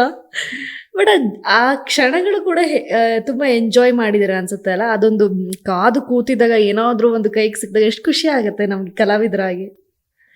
ಆ ಪಾಯಿಂಟ್ ಹೇಗೆ ನೆನಪಿಸ್ಕೊಂತೀರಾ ಈಗ? ಅಂದ್ರೆ ಚಿಕ್ಕ ಚಿಕ್ಕ ಪಾತ್ರ ಕಾಯ್ತಿದಂತ ಕ್ಷಣ ಅದು. ಹೌದು, ಅಯ್ಯೋಪ್ಪ, ನಿಮಗೆ ಕತೆ ಹೇಳಿದ್ರೆ ನನಗೆ ಆ ಸಂದರ್ಭದಲ್ಲಿ ನಾವು 5 ಜನ ನೀನಾಸಂ ಗೆಳೆಯರೆಲ್ಲ ಒಟ್ಟಿಗೆ ಇದ್ವಿ. ರಂಗಭೂಮಿ ಹುಡುಗರೆಲ್ಲ ಸೇರ್ಕೊಂಡು ಒಂದ್ ಕಡೆ ಮನೆ ಮಾಡಿದ್ವಿ. ಅಂಡರ್ ಗ್ರೌಂಡ್, ಅದು ಪಕ್ಕ ಬ್ಯಾಚುಲರ್ಸ್ ರೂಮ್. ಅದು ಮನೆ ಇರೋದು ಅಂಡರ್ ಗ್ರೌಂಡ್ ಅಲ್ಲಿ. ನಮ್ದು ಎಲ್ಲ ಬೆಂಗಳೂರು ಭೂಮಿ ಮೇಲೆ ಇರ್ತಾವ, ನಮ್ಗೆ ಭೂಮಿ ಕೆಳಗೆ ಮನೆ ಇತ್ತು. ಅಲ್ಲಿಂದಾನೇ ವಿಭಿನ್ನತೆ. ಲಿಟ್ರಲಿ ಯಜ್ಞಗಳು ಹೆಂಗ್ ಬದುಕ್ತವೆ, ಯಜ್ಞ ಇಲ್ಲಿ ಹಂದಿಗುಡ್ಡದಂಗೆ ಇತ್ತದು, ಹಂಗಿದ್ವಿ ನಾವು. ಯಾವ ಏರಿಯಾ ಬೆಂಗಳೂರಲ್ಲಿ? ಮಲ್ಲೇಶ್ವರಂ. ಈ ನಮ್ದು ಹರಿಶ್ಚಂದ್ರ ಘಾಟ್ ಇದೆಯಲ್ಲ, ಹರಿಶ್ಚಂದ್ರ ಘಾಟಿಂದ ಸ್ವಲ್ಪ ಮುಂದೆ ಒಳಗಡೆ ಹೋದ್ರೆ ಗಾಯತ್ರಿ ನಗರ ಅಂತ. ಆ ಗಾಯತ್ರಿ ನಗರದಲ್ಲಿ ಒಂದು ಮನೆ ಅಂಡರ್ ಗ್ರೌಂಡ್ ಅಲ್ಲಿ ಇತ್ತು ನಮ್ದು. ನಮಗೆಲ್ಲ ಏನ್ ಹೇಳಿದ್ರು, ಅಂಡರ್ಗ್ರೌಂಡಿಗೆ ಹೋಗ್ಬಿಡ್ರಿ, ನಿಮ್ಮ ಯಶಸ್ಸು ಇಳಿದು ಹೋಗ್ಬಿಡುತ್ತೆ, ನೀವು ಕೆಳಗಡೆ ಹೋಗ್ತಿರ್ತೀರಿ ಮೇಲೆ ಇರಲ್ಲ ಅಂತ. ನಾವು ಬದುಕಿರೋ ಸಾಕಯ್ಯ, ಇರಕ್ಕೊಂದು ಮಲಗಕ್ಕೊಂದು ಜಾಗ ಸಿಕ್ಕರೆ ಸಾಕು ನಮಗೆ, ಇದು ಯಾವುದು ನೀನು ಅಂಡರ್ಗ್ರೌಂಡಿಗೆ ಹೋಗ್ಬೇಡ ಗಿಡ ಅಂತೀಯ ಹೋಗಂತೇಳಿ. ಯಾಕಂದ್ರೆ ಅದು 2 BHK. ಆಗಲೇ ಅಂಡರ್ಗ್ರೌಂಡಲ್ಲಿ 2 BHK ಹಿಡಿದಿದ್ದೀವಿ ನಾವು. 2 BHK ಮನೆ 2,500 ರೂಪಾಯಿ. ಓಕೆ, 5 ಜನ, 5 ಜನಕ್ಕೆ 500 ರೂಪಾಯಿ ಬರುತ್ತೆ. ಒಬ್ರಿಗೆ 500 ರೂಪಾಯಿ ಬಾಡಿಗೆ ಶೇರ್ ಆಗುತ್ತೆ. ಬಾಡಿಗೆ ಶೇರ್ ಮಾಡ್ಕೋಬಹುದು, ತಿಂಗಳಿಗೆ 500 ರೂಪಾಯಿ ಶೇರ್ ಮಾಡ್ಬೋದು. ಮತ್ತೆ ಊಟಕ್ಕಂತ 500 ರೂಪಾಯಿ, ಒಬ್ಬರಿಗೆ 1,000 ರೂಪಾಯಿ ಖರ್ಚಾಗುತ್ತೆ. ಅಂದ್ರೆ ರೇಷನ್ ತಗೊಂಡು ನಾವೇ ಅಡಿಗೆ ಮಾಡ್ಕೋತಿದ್ವಿ. ಕರೆಕ್ಟ್. 5 ಜನ ಇದ್ವಿ, 5 ಜನ ಬ್ಯಾಚಲರ್ಸು, 5 ಜನನೂ ನೀನಾಸಂ ಪಾಸ್ಔಟ್ ಆಗಿ ಆಗ್ತಾನೆ ಬಂದವರಾಗಿದ್ವಿ. ಅಂದ್ರೆ ಹಿಂದೆ ಮುಂದಿನ 3 ವರ್ಷದ ಬ್ಯಾಚಿನವರಾಗಿದ್ವಿ. ಸೊ 5 ಜನ ಇದ್ವಿ. ಒಳಗಡೆ ಅಂಡರ್ಗ್ರೌಂಡಿಗೆ ಹೋದ್ವಿ. ಒಂದು ದಿವಸ ಫಸ್ಟು ನಾವು ಮನೆಗೆ ಹೋದಾಗೆಲ್ಲ ಕ್ಲೀನ್ ಮಾಡಿ ಅವಾಗಿನದು ಗೊತ್ತಾ, ನೋಡು ನಾವು ಬಡವರಾಗಿದ್ರು ತೊಂದರೆ ಇಲ್ಲ, ಕಷ್ಟದಲ್ಲಿದ್ರು ತೊಂದರೆ ಇಲ್ಲ, ಆದರೆ ಈ ಅಂಡರ್ಗ್ರೌಂಡಲ್ಲಿ ರಾಯಲ್ ಆಗಿ ಬದುಕಬೇಕು ಅಂತ ಆಗಿನ ಟೈಮಲ್ಲಿ ಸಂಡೇ ಬಜಾರ್ಗೆ ಹೋಗಿ ಒಂದು 750 ರೂಪಾಯಿ ಡೈನಿಂಗ್ ಟೇಬಲ್ ತಗೊಂಬಂದಿದ್ದೆ. ಆ ಡೈನಿಂಗ್ ಟೇಬಲ್ಗೆ ಒಂದು ಕಾಲು ಇರಲಿಲ್ಲ. ಆ ಡೈನಿಂಗ್ ಟೇಬಲ್ ಒಳಗಡೆ ಎಲ್ಲ ಜಿರಳೆ ತುಂಬ್ಕೊಂಡ್ಬಿಟ್ಟಿದ್ವು, ಒಂದ್ ಕಡೆ ಎಲ್ಲ ಅದಕ್ಕೆ ಇರುವೆ ತುಂಬ್ಕೊಂಡಿದ್ದು, ಅದೆಲ್ಲ ತಗೊಂಬಂದು ಕ್ಲೀನ್ ಮಾಡಿ ಅದೆಲ್ಲ ಅಂಟಿಸಿ. ಸೆಕೆಂಡ್ ಹ್ಯಾಂಡ್ ಯಾರ್ದೋ ಮನೆಯದು, ಅದೇ 750. ಅದೇನೋ ಕಷ್ಟಪಟ್ಟು ತಗೊಂಬಂದ್ಬಿಟ್ಟಿದ್ದೇವೆ. ಯಾಕಂದ್ರೆ ಅವಾಗ ಬರ್ಬೇಕಾದ್ರೆ ನೀನಾಸಂ ತಿರ್ಗಾಡದಲ್ಲಿ ದುಡ್ಡು ಇತ್ತಲ್ಲ, ಸ್ವಲ್ಪ ದುಡ್ಡು ಇತ್ತಲ್ಲ, ಅದನ್ನ ಖರ್ಚು ಮಾಡಿ ತಗೊಂಬಂದು ಇಟ್ಕೊಂಡು ಆ ಡೈನಿಂಗ್ ಟೇಬಲ್ ಏನು ನಮ್ಮ ಮನೆ ಒಳಗಡೆ ಬಂದ್ರೆ ಯಾವುದೋ ರಾಯಲ್ ಫ್ಯಾಮಿಲಿ ಬದುಕ್ತಿದ್ರು ಅನ್ಕೋಬೇಕು. ಅಂಡರ್ಗ್ರೌಂಡಲ್ಲಿ ಯಾವುದೋ ಫಸ್ಟ್ ಬರ್ಬೇಕ್ರಿ, ಯಾವುದೋ ಹಂದಿಗುಡಿಗೆ ಹೋದ ಅಂತ ಬರ್ತಾರೆ ಕೆಳಗಡೆ ಅವರು. ಒಳಗಡೆ ಬಂದ್ರೆ ಯಾವುದೋ ಡೈನಿಂಗ್ ಟೇಬಲ್, ಆಮೇಲೆ ಒಂದು ಟಿವಿ, ಒಂದು 1,500 ರೂಪಾಯಿ 2,000 ರೂಪಾಯಿ ಟಿವಿ ತಂದಿದ್ದು, ದೊಡ್ಡ ಡೂಮ್ ಟಿವಿ. ಅದರಲ್ಲಿ ನಾವು ಕ್ರಿಕೆಟ್ ಹಾಕೊಂಡು ಕೂತಿರೋರು. ಹಿಂಗೆ ಬಂದ ತಕ್ಷಣ ಎಲ್ಲರೂ ಏನಪ್ಪ ತಿನ್ನಕ್ಕೇನು ನೋಡಿದ್ರೆ ಚಿತ್ರಾನ್ನ. ಯಾವಾಗಲೂ 24 hours ಇಂಟು ಬಾರ್ ಚಿತ್ರಾನ್ನ, ರೈಸ್, ಒಗ್ಗರಣೆ ಹಾಕು, ಅನ್ನ ಬಸಿ, ಒಂದು ಉಪ್ಪಿನಕಾಯಿ. ಈ ಎಣ್ಣೆ ಹೊಡಿಬೇಕಾಗ್ತಾರೆ, ಇಷ್ಟು ಉಪ್ಪಿನಕಾಯಿ, ಆ ಉಪ್ಪಿನಕಾಯಿ ಇಟ್ಬಿಡೋರು ಅಷ್ಟೇ. ಆ ಟೇಬಲ್ ಮೇಲೆ ಅದೇ ಇರೋದು. ನಾವು ಇಷ್ಟು ಒಳ್ಳೆ ಡೈನಿಂಗ್ ಟೇಬಲ್ ಮೇಲೆ ಈ ಚಿತ್ರಾನ್ನ ಬಿಟ್ರಿ ಯಾವತ್ತು ಬೇರೆ ಶ್ರೀಮಂತರ ಮೇಲೆ ಹಣ್ಣು ಹಂಪಲು ಎಲ್ಲ ನೋಡ್ತೀವಿ, ಯಾವಾಗ ನೋಡ್ತೀವಿ ಅಂತ ಅದಿರ್ತಿರ್ಲಿಲ್ಲ. ಡೈನಿಂಗ್ ಟೇಬಲ್ ಮಾತ್ರ ಶ್ರೀಮಂತಿಕೆಯಿಂದ ಕೂಡಿತ್ತು, ಆದ್ರೆ ಅದ್ರ ಮೇಲೆ ಮಾತ್ರ ಅದು ಇಡೋದಕ್ಕೆಲ್ಲ ಅವಕಾಶಗಳು ಇರ್ಲಿಲ್ಲ. ಇದನ್ನ ಮಾಡಕ್ಕೆ 5 ಜನ ಶೆಫ್, ಚಿತ್ರಾನ್ನ ಮಾಡಕ್ಕೆ 5 ಜನ ಸ್ಕೆಡ್ಯೂಲ್ ಹಾಕೋತಿದ್ವಿ. ಒಂದಿನ ಅವನು ಒಂದ್ ದಿವಸ ಚಿತ್ರಾನ್ನ ಹಳದಿ ಆಗಿರೋದು, ಒಂದ್ ದಿವಸ ರೆಡ್ ಆಗಿರೋದು, ಒಂದ್ ದಿವಸ ಹಸಿರಾಗ್ಬಿಡೋದು. ಅವನೊಂದ್ ದಿವಸ ಸಿಟ್ಟು ಅವ್ನು ಮಾಡಕ್ ಬರ್ತಿರ್ಲಿಲ್ಲ, ಹಸಿ ಖಾರ ಹಾಕ್ಬಿಟ್ರು ಅವನೊಬ್ಬನು ಹಸಿರಾಗಿರೋದು, ಒಂದ್ ದಿವಸ ಹಳದಿ ಆಗಿರೋದು, ಇನ್ನೊಂದ್ ದಿವಸ ಕೆಂಪು ಹಾಕಿರೋ ಕೆಂಪು ಖಾರ ಆಗಿರೋದು, ಒಂದ್ ದಿವಸ ನೋಡ್ತೀವಿ ವೈಟ್ ಆಗ್ಬಿಟ್ಟಿದೆ, ಏನೂ ಹಾಕಿಲ್ಲ ಅವನು, 2 ಈರುಳ್ಳಿ ಹಾಕಿ ಚಿತ್ರಾನ್ನ ಅಂತವನೇ. ಹಂಗೆ ನಮ್ಮ ಮನೆ ಚಿತ್ರಾನ್ನ ದಿನಕ್ಕೊಂದು ಕಲರ್ ತಗೊಳ್ಳೋದು. ಬಟ್ 5 ಜನ ಇದ್ರು, 5 ಜನ ತರದ ಚಿತ್ರಾನ್ನ. ಎಸ್, ವಾರಕ್ಕೆ 5 ಜನ ಚಿತ್ರಾನ್ನ. ಆಮೇಲೆ ರಾತ್ರಿ ಮಕ್ಕೊಂಡ್ರೆ ಸಾಕು, ಊರ ಯಜ್ಞ, ಊರ ಇಲಿ ನಮ್ಮೆಲ್ಲ ಓಡಾಡೋಗೋದು, ಬರ್ಗಂದು ಮಲಗೆದ್ದು ಓಡೋದು. ನಿಮ್ದೇ ಮನೆ, ಅದಕ್ಕೂ ಆಸರೆ. ನಮ್ಮ ಯಾಕೆ ನಾವು ಅದ್ರ ಮನೆಯಲ್ಲಿ ನಾವು ವಾಸವಾಗಿದ್ದೀವಿ, ಅದರ ಮನೆಯಲ್ಲಿ ನಾವು ವಾಸವಾಗಿದ್ದೀವಿ ಆ ಯಜ್ಞ ಅಂದ್ರೆ. ಹಾಗಾಗಿ ನಮಗೆ ಆ ಅಂಡರ್ಗ್ರೌಂಡಲ್ಲಿ ಎಲ್ಲರೂ ಹೇಳೋರು, ನಮಗೆ ಯಶಸ್ಸು ಸಿಗಲ್ಲ ಈ ಥರದ್ದು, ಇದರಲ್ಲಿ ಹೀಗೆಲ್ಲ ಆಗೋಗಿದೆ ಅಂತೆಲ್ಲ ಹೇಳೋರು. ನಾನು ನನಗೆ ಅದೆಲ್ಲ ನಂಬಲ್ಲ. ನಾನು ಈ ಥರದ್ದೆಲ್ಲ ಹಿಂಗೆ ಕೆಳಗಡೆ ಹೋದರೆ ಹಿಂಗೆ ನೋಡಲ್ಲ, ಸರಳ ವಾಸ್ತು ಹೇಳ್ತೀನಿ ಅಂತ ಅವನೇ ಸರಳವಾಗಿ ಕಡ್ದು ಹಾಕ್ಬಿಟ್ರಲ್ಲಿ. ಹಾಗಾಗಿ ಅದೆಲ್ಲವನ್ನು ನಾನು ಇದನ್ನು ಮಾಡೋಕ್ಕೆ ಹೋಗಲ್ಲ, ಸರಳ ಇದೆಲ್ಲ ಹೇಳೋಕ್ಕೆ. ಆದರೆ ಆ ಮನೆಗೆ ಹೋದವ್ರು ನಾವೆಲ್ಲರೂ ಇದ್ದೀವಲ್ಲ, 5 ಜನ ಕೆಳಗಡೆ, ಇವತ್ತೆಲ್ಲರೂ ಒಳ್ಳೆ ಹೆಸರು ಮಾಡಿದ್ವಿ, ಒಳ್ಳೆ ಜಾಗದಲ್ಲಿದೆ, ಒಳ್ಳೆ ಪೊಸಿಷನಲ್ಲಿ ಇದ್ದೀವಿ. ಎಲ್ಲರೂ ನಮ್ಗೆ ಹೇಳ್ತಾರೆ ಅಲ್ಲಿ ಹೋಗ್ಬೇಡ್ರಿ ನೀವು, ಅಲ್ಲಿ ನಾವು ಅಲ್ಲಿ ಹೋದವ್ರೆ ಇವತ್ತೆಲ್ಲರೂ. ಅದು ಕೇಳಿದ್ ನಾವು, ನಮಗೇನು ಗೊತ್ತೇನ್ರಿ, ಮಲಗಕ್ಕೊಂದು ಜಾಗ ಬೇಕು, ಸೂರು ಅನ್ನೋದು ಬೇಕು ಬೆಂಗಳೂರಲ್ಲಿ, ತಿನ್ನಕ್ಕೊಂದು ಊಟ. ಅದೇ ಫಸ್ಟ್ ಟೈಮ್ ಮನೆ ಮಾಡಿದ್ದು ಬೆಂಗಳೂರಿನಲ್ಲಿ. ಹೌದು, ಫಸ್ಟ್ ಮನೆ ನಮ್ದು. ಅಯ್ಯೋ, ನೀವು ಮತ್ತೇನಾದ್ರೂ ಹೋಗಿ ನೋಡಿದಿರಾ ಮನೆ? ಏನಾದ್ರು ಇನ್ನು ಬದುಕಿದೆಯಾ ಅಂಡರ್ಗ್ರೌಂಡ್ ಮನೆ? ನೋಡಿದೀನಿ ಮೇಡಮ್, ಈಗ್ಲೂ. ಈಗ ಬಾಡಿಗೆ ಇಲ್ಲ, ಯಾರು ಇರ್ತಾರೆ ಸರ್, ನೀವೇನೋ ಧೈರ್ಯ ಮಾಡಿದ್ರಿ. ಕಸ ರದ್ದಿ ಪೇಪರ್ ಎಲ್ಲ ಇಡಕ್ ಜಾಗ ಮಾಡೋರು ಅದನ್ನ. ಇದು ಗುಜರಿ ಐಟಮ್ ಇಡ್ತಾರೆ ಅಲ್ಲಿ ಪಕ್ಕದಲ್ಲಿ, ದೇವಸ್ಥಾನ ಇದೆ, ದೇವಸ್ಥಾನದ ಐಟಮ್ ಎಲ್ಲ ಇಡ್ತಾರೆ. ಆಮೇಲೆ ಅದೊಂದು ಆಗೋದಲ್ಲಿ ಪಕ್ಕದಲ್ಲಿ ದೇವಸ್ಥಾನ ಇದೆ. ಈ ದೇವಸ್ಥಾನದ ಪೂಜೆಗೆ ಕಾರ್ಯಕ್ರಮ ಬಂತಂದ್ರೆ ಅವ್ರೆಲ್ಲ ಅದ ಐಟಮ್ ತಗೊಂಡ್ ನಮ್ಮಲ್ಲಿ ಇಡೋರು. ನಮಗೆ ಮಲಗಕ್ಕೆ ಜಾಗ ಬೇರೆ ಇರ್ತಿರ್ಲಿಲ್ಲ, ಎಲ್ಲ ತಂದಲ್ಲಿ ಇಡೋರು. ಅಂಡೆ ಅದ್ರದ್ದು ಊಟ ತಂದಿಟ್ಟಾಗ ನಾವು. ಆಮೇಲೆ ನಮ್ಮ ವರ್ಷ ಇದ್ರಿ? 1-2 ವರ್ಷ ಇದ್ದೀವಿ ಮೇಡಮ್ ಮಲ್ಲೇಶ್ವರಮಲ್ಲಿ. 2 ವರ್ಷ. ಓಕೆ, ಹೇಳ್ತಿದ್ರಿ ಏನೋ. ಅಲ್ಲಿ ತಂದಿಟ್ಟ ತಕ್ಷಣ ನಾವು ಅದನ್ನ ತೆಗಿ ಅಂತ ಹೇಳ್ತಿರಲಿಲ್ಲ, ಯಾಕಂದ್ರೆ ತೆಗೆದ್ರೆ ಮತ್ತೆ ಪ್ರಸಾದ ಕೊಡಲ್ಲ ದೇವಸ್ಥಾನ, ನಮ್ಗೆ ಊಟಕ್ಕೆ ವ್ಯವಸ್ಥೆ ಕಟ್ಟಾಗ್ಬಿಡುತ್ತೆ ಅಂತೇಳಿ ಪ್ರಸಾದಕ್ಕೋಸ್ಕರ ನಾವು ತಂದಿಡಿ ಅಂತಿದ್ವಿ. ಆಮೇಲೆ ಆ ದೇವಸ್ಥಾನದಲ್ಲಿ ಅಂದರೆ ಬೆಳಗ್ಗೆ 5 ಗಂಟೆಗೆ ಡಣ್ಣಂತ 4 ಗಂಟೆ ಹೊಡೆಯೋರು. ಬೆಳಗೊಳಗೇನೆ ನಾವು ರಾತ್ರಿ ಮಲಗಿರೋದು ಲೇಟ್ ಆಗಿರೋದು, 5 ಗಂಟೆಗೆ ಎದ್ದು ಬಿಡೋರು. ಅಯ್ಯೋ ಅದೇ ಅಲಾರಾಮು. ಅದೇ ಅಲಾರಾಮ್. ಓಕೆ. ಸೊ ಹೆಂಗ್ ಜೀವನ ನಡೀತಾ ಇತ್ತು ಸೀರಿಯಲ್ ಜರ್ನಿ ಟೈಮಲ್ಲಿ? ಭಾಳ ಚೆನ್ನಾಗಿತ್ತು ನಮ್ಮ ಜೀವನ. 5 ಜನ ಎಲ್ಲರೂ ಸೀರಿಯಲ್ಲೇ ಮಾಡ್ತಾ ಇದ್ರು, ಬೇರೆ ಬೇರೆ 5 ಜನ ಸೀರಿಯಲ್ಗೆ ಪ್ರಯತ್ನ ಮಾಡ್ತಿದ್ವಿ. ಬಟ್ ನಿಮಗೆ ಸಿಗ್ತಾ ಇತ್ತು, ಅವ್ರಿಗೆ ಹೇಗಿರ್ತಿತ್ತು ಸ್ಕೆಡ್ಯೂಲ್? ನಾವೆಲ್ಲರೂ ಹೆಂಗಿತ್ತಂದ್ರೆ, ನನಗೆ ಸಿಕ್ಕರೆ ಅವ್ರೆಲ್ರಿಗೂ ಕರ್ಕೊಂಡು ಹೋಗ್ತಿದ್ದೆ. ಅಂದರೆ ನೋಡಿ, ನನಗೊಂದು ಯಾವುದೋ ರೋಲ್ ಸಿಕ್ಕಿದೆ, ಸರ್ ಇವರೆಲ್ಲ ಜೂನಿಯರ್ ಆರ್ಟಿಸ್ಟ್ ಅಂತ ಅವ್ನು ಕರ್ಕೊಂಡು ಹೋಗೋದು. ಅವ್ರು ಸಿಕ್ಕರೆ ಅವ್ರನ್ನ ಜೂನಿಯರ್ ಆರ್ಟಿಸ್ಟ್ ಅಂತ ಕರ್ಕೊಂಡು ಹೋಗೋರು. ಒಂದೊಂದು ಸತಿ ಜೂನಿಯರ್ ಆರ್ಟಿಸ್ಟ್ ಸಿಕ್ಕಂದ್ರೆ ಜೂನಿಯರ್ ಆರ್ಟಿಸ್ಟ್ ಹೋಗ್ಬಿಡೋರು ಎಲ್ಲರೂ. ಆಮೇಲೆ ಹೆಂಗೆ ಹೇಳ್ತಿದ್ವಿ ಅಂದರೆ, ನೋಡಿ ಸರ್, ಜೂನಿಯರ್ ಆರ್ಟಿಸ್ಟ್ ಅಂದರೆ ನಮಗೆ ಈ ಮುಖ ಕಾಣಬಾರ್ದು ಸರ್, ನಮಗೆ ಮುಖ ಕಾಣ್ದಿರೋಂಗೆ ನೀವು ಏನಾದ್ರು ನಾವು ಮುಂದೆ ನಾವು ಆ್ಯಕ್ಟಿಂಗ್ ಮಾಡೋರಿದ್ದೀವಿ ಸರ್, ನಮ್ಗೆ ಒಳ್ಳೊಳ್ಳೆ ರೋಲ್ ಬರಲಿಕ್ಕಿದೆ, ಹಾಗಾಗಿ ನಾವು ಮುಂದೆ ಸ್ವಲ್ಪ ಬೇರೆ ಬೇರೆ ಸ್ಟಾರ್ ಆಗಲಿಕ್ಕಿದೆ ನಮಗೆ, ಸ್ವಲ್ಪ ದಯವಿಟ್ಟು ನೀವು ಈಗಲೇ ನಮ್ಮನ್ನು ಮುಖ ಕಾಣ್ದಿರ ಅಂದಾಗ ಏನು ಮಾಡಿಬಿಟ್ರು, ಒಬ್ಬನು ಆಯ್ತು ಬಾ ಅಂತೇಳಿ ಕರ್ಸ್ಕೊಂಡ್ಬಿಟ್ಟವನೆ. 850 ರೂಪಾಯಿ ಸಂಬಳ. ಸೀತೆ ಸೀರಿಯಲಲ್ಲಿ ನಮಗೆ ರಾಕ್ಷಸನ ಪಾತ್ರ ಹಾಕ್ಬಿಟ್ಟಿದ್ದಾನೆ.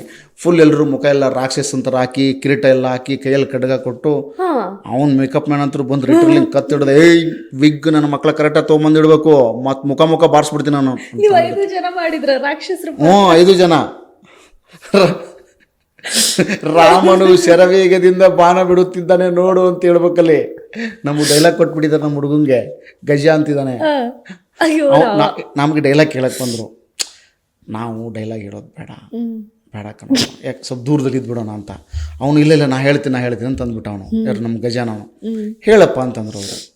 ಅವನು ಪಂಬಲ್ ಮಾಡ್ಬಿಟ್ಟ ಅವ್ನು ಡೈಲಾಗು, ಆ ರಾಮ ಅಂದ್ಬಿಟ್ಟ. ಹಂಗೆ ಅವ್ನು ಬಂದು ಹಿಂದಿ ಅವ್ನು ಬೇರೆ ಡೈರೆಕ್ಟ್ರು, ತೆರಿ ಅಮ್ಮ, ತೆರಿ ಮೋ, ತೆರಿ ಓ ಅಂತೇಳಿ ಎಲ್ಲ ಬೈದ್ಬಿಟ್ಟು ಎಲ್ಲರ ಮುಂದೆ. ನಮ್ಮ ಗಜಂಗೆ ಹಿಂದಿ ಬರಲ್ಲ. ಅವನು ಬಂದು ನಮ್ಮ ಹತ್ರ ಕೇಳ್ದ, ಅವ್ನು ಏನಂತ ಅವ್ನು ಅಂತೇಳಿ.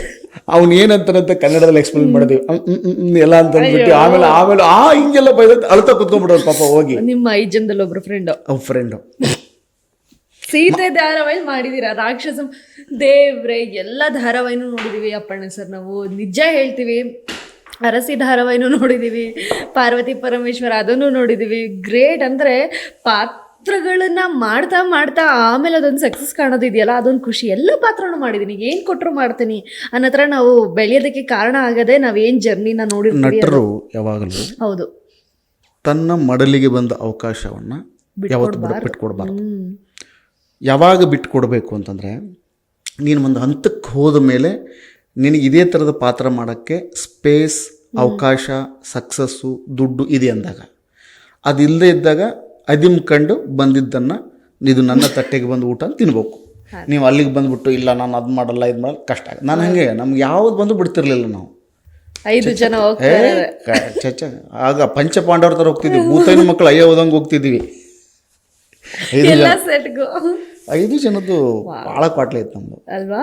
ಸೊ 2 ವರ್ಷ ಅದೇ ಒಂದು ಪ್ರಯತ್ನಗಳಲ್ಲಿ ನಿರಂತರವಾಗಿ ಬ್ಯುಸಿ ಆಗಿಬಿಡ್ತೀರಾ, ಸಿಕ್ಕಂಥ ಪಾತ್ರಗಳನ್ನ ಮಾಡೋಣ ಅಂತ. ಸೊ ಸೀತೆ ಧಾರಾವಾಹಿಗಳು ಅಂದರೆ ಎಲ್ಲ ಜೂನಿಯರ್ ಆರ್ಟಿಸ್ಟಾಗಿ ಏನೇನು ಮಾಡ್ಬೋದು ಅದೆಲ್ಲ ಕಲ್ತ್ರಿ.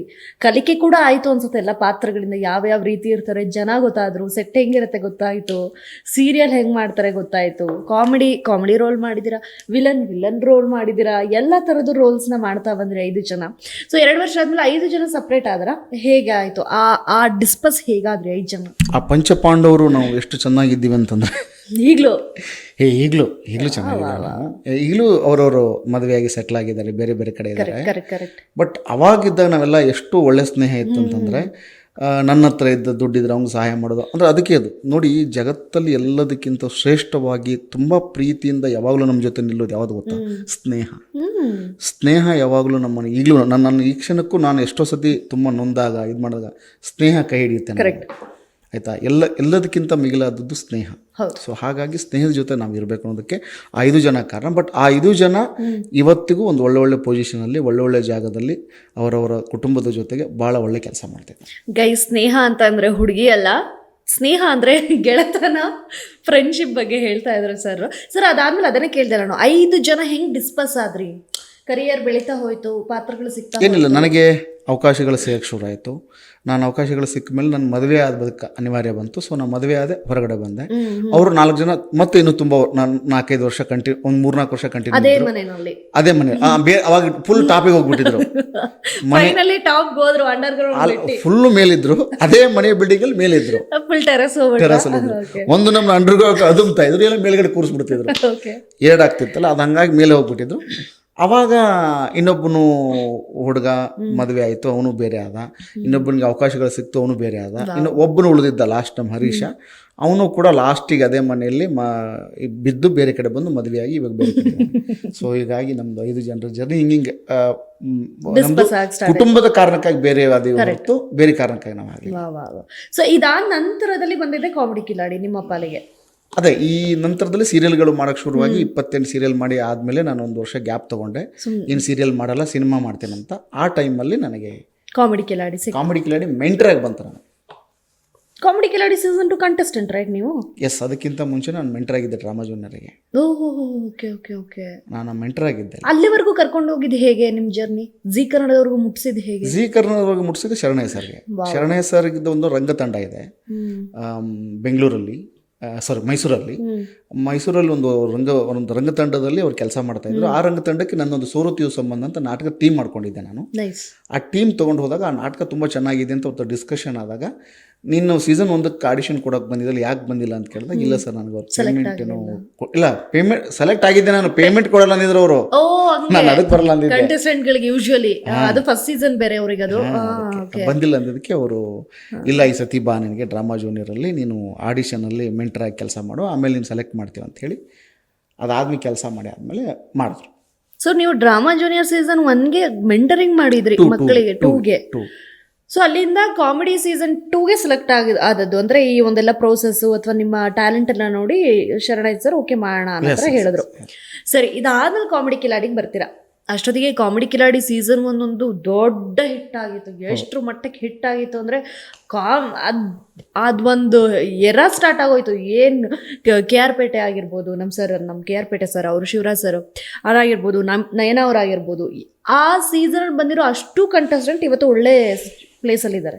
ಸೊ ಆಮೇಲೆ ಕಾಮಿಡಿ ಕಿಲಾಡಿ ಸೀಸನ್ 2ನಲ್ಲಿ ನೀವು ಮಡೆನೂರು ಮನೋರಾಗಿರ್ಬೋದು, ಬೇರೆ ಬೇರೆ ಕಂಟೆಸ್ಟೆಂಟ್ಸ್, ವಾಣಿಯವರಾಗಿರ್ಬೋದು, ಎಲ್ಲರೂ ನೀವೆಲ್ಲ ಒಂದು ಬ್ಯಾಚ್ ಇತ್ತು, ನಿಮ್ಮದೊಂದು ಬಂಚೇ ಇತ್ತು. ನಿಮ್ಮ ಬಂಚ್ ಕೂಡ ಕರ್ನಾಟಕ ಜನಕ್ಕೆ ತುಂಬ ಇಷ್ಟ ಆಗೋಯಿತು. ಸೊ ಕಾಮಿಡಿ ಕಿಲಾಡಿ ಸೀಸನ್ 2ಇಂದ ಒಂದು ಯಶಸ್ಸಿನ ಜರ್ನಿ ಶುರುವಾಗುತ್ತೆ.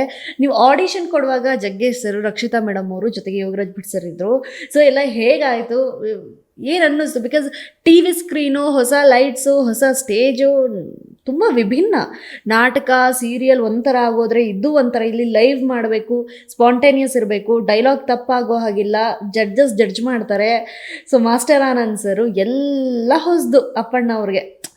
ಮೆಂಟರಿಂಗ್ ಮಾಡಿದ್ದೀರಾ ಡ್ರಾಮಾ ಜೂನಿಯರ್ಸ್, ಬಟ್ ನೀವೇ ಒಂದು ಕಂಟೆಸ್ಟೆಂಟ್ ಆಗಿ ಹೋಗಿ ಮಾಡಬೇಕು ಅಂತ ಬಂದಾಗ ಅದೇನೇ ಟ್ಯಾಲೆಂಟ್ ಇದ್ರೂ ಅದೊಂದು ನರ್ವಸ್ನೆಸ್ ಅನ್ನೋದು ಎಲ್ಲ ಮನುಷ್ಯನಿಗೂ ಇದ್ದಿದ್ದೆ ಅಲ್ವಾ ಒಂದು ಸ್ಟೇಜ್ ಮುಟ್ಟಿದಾಗ.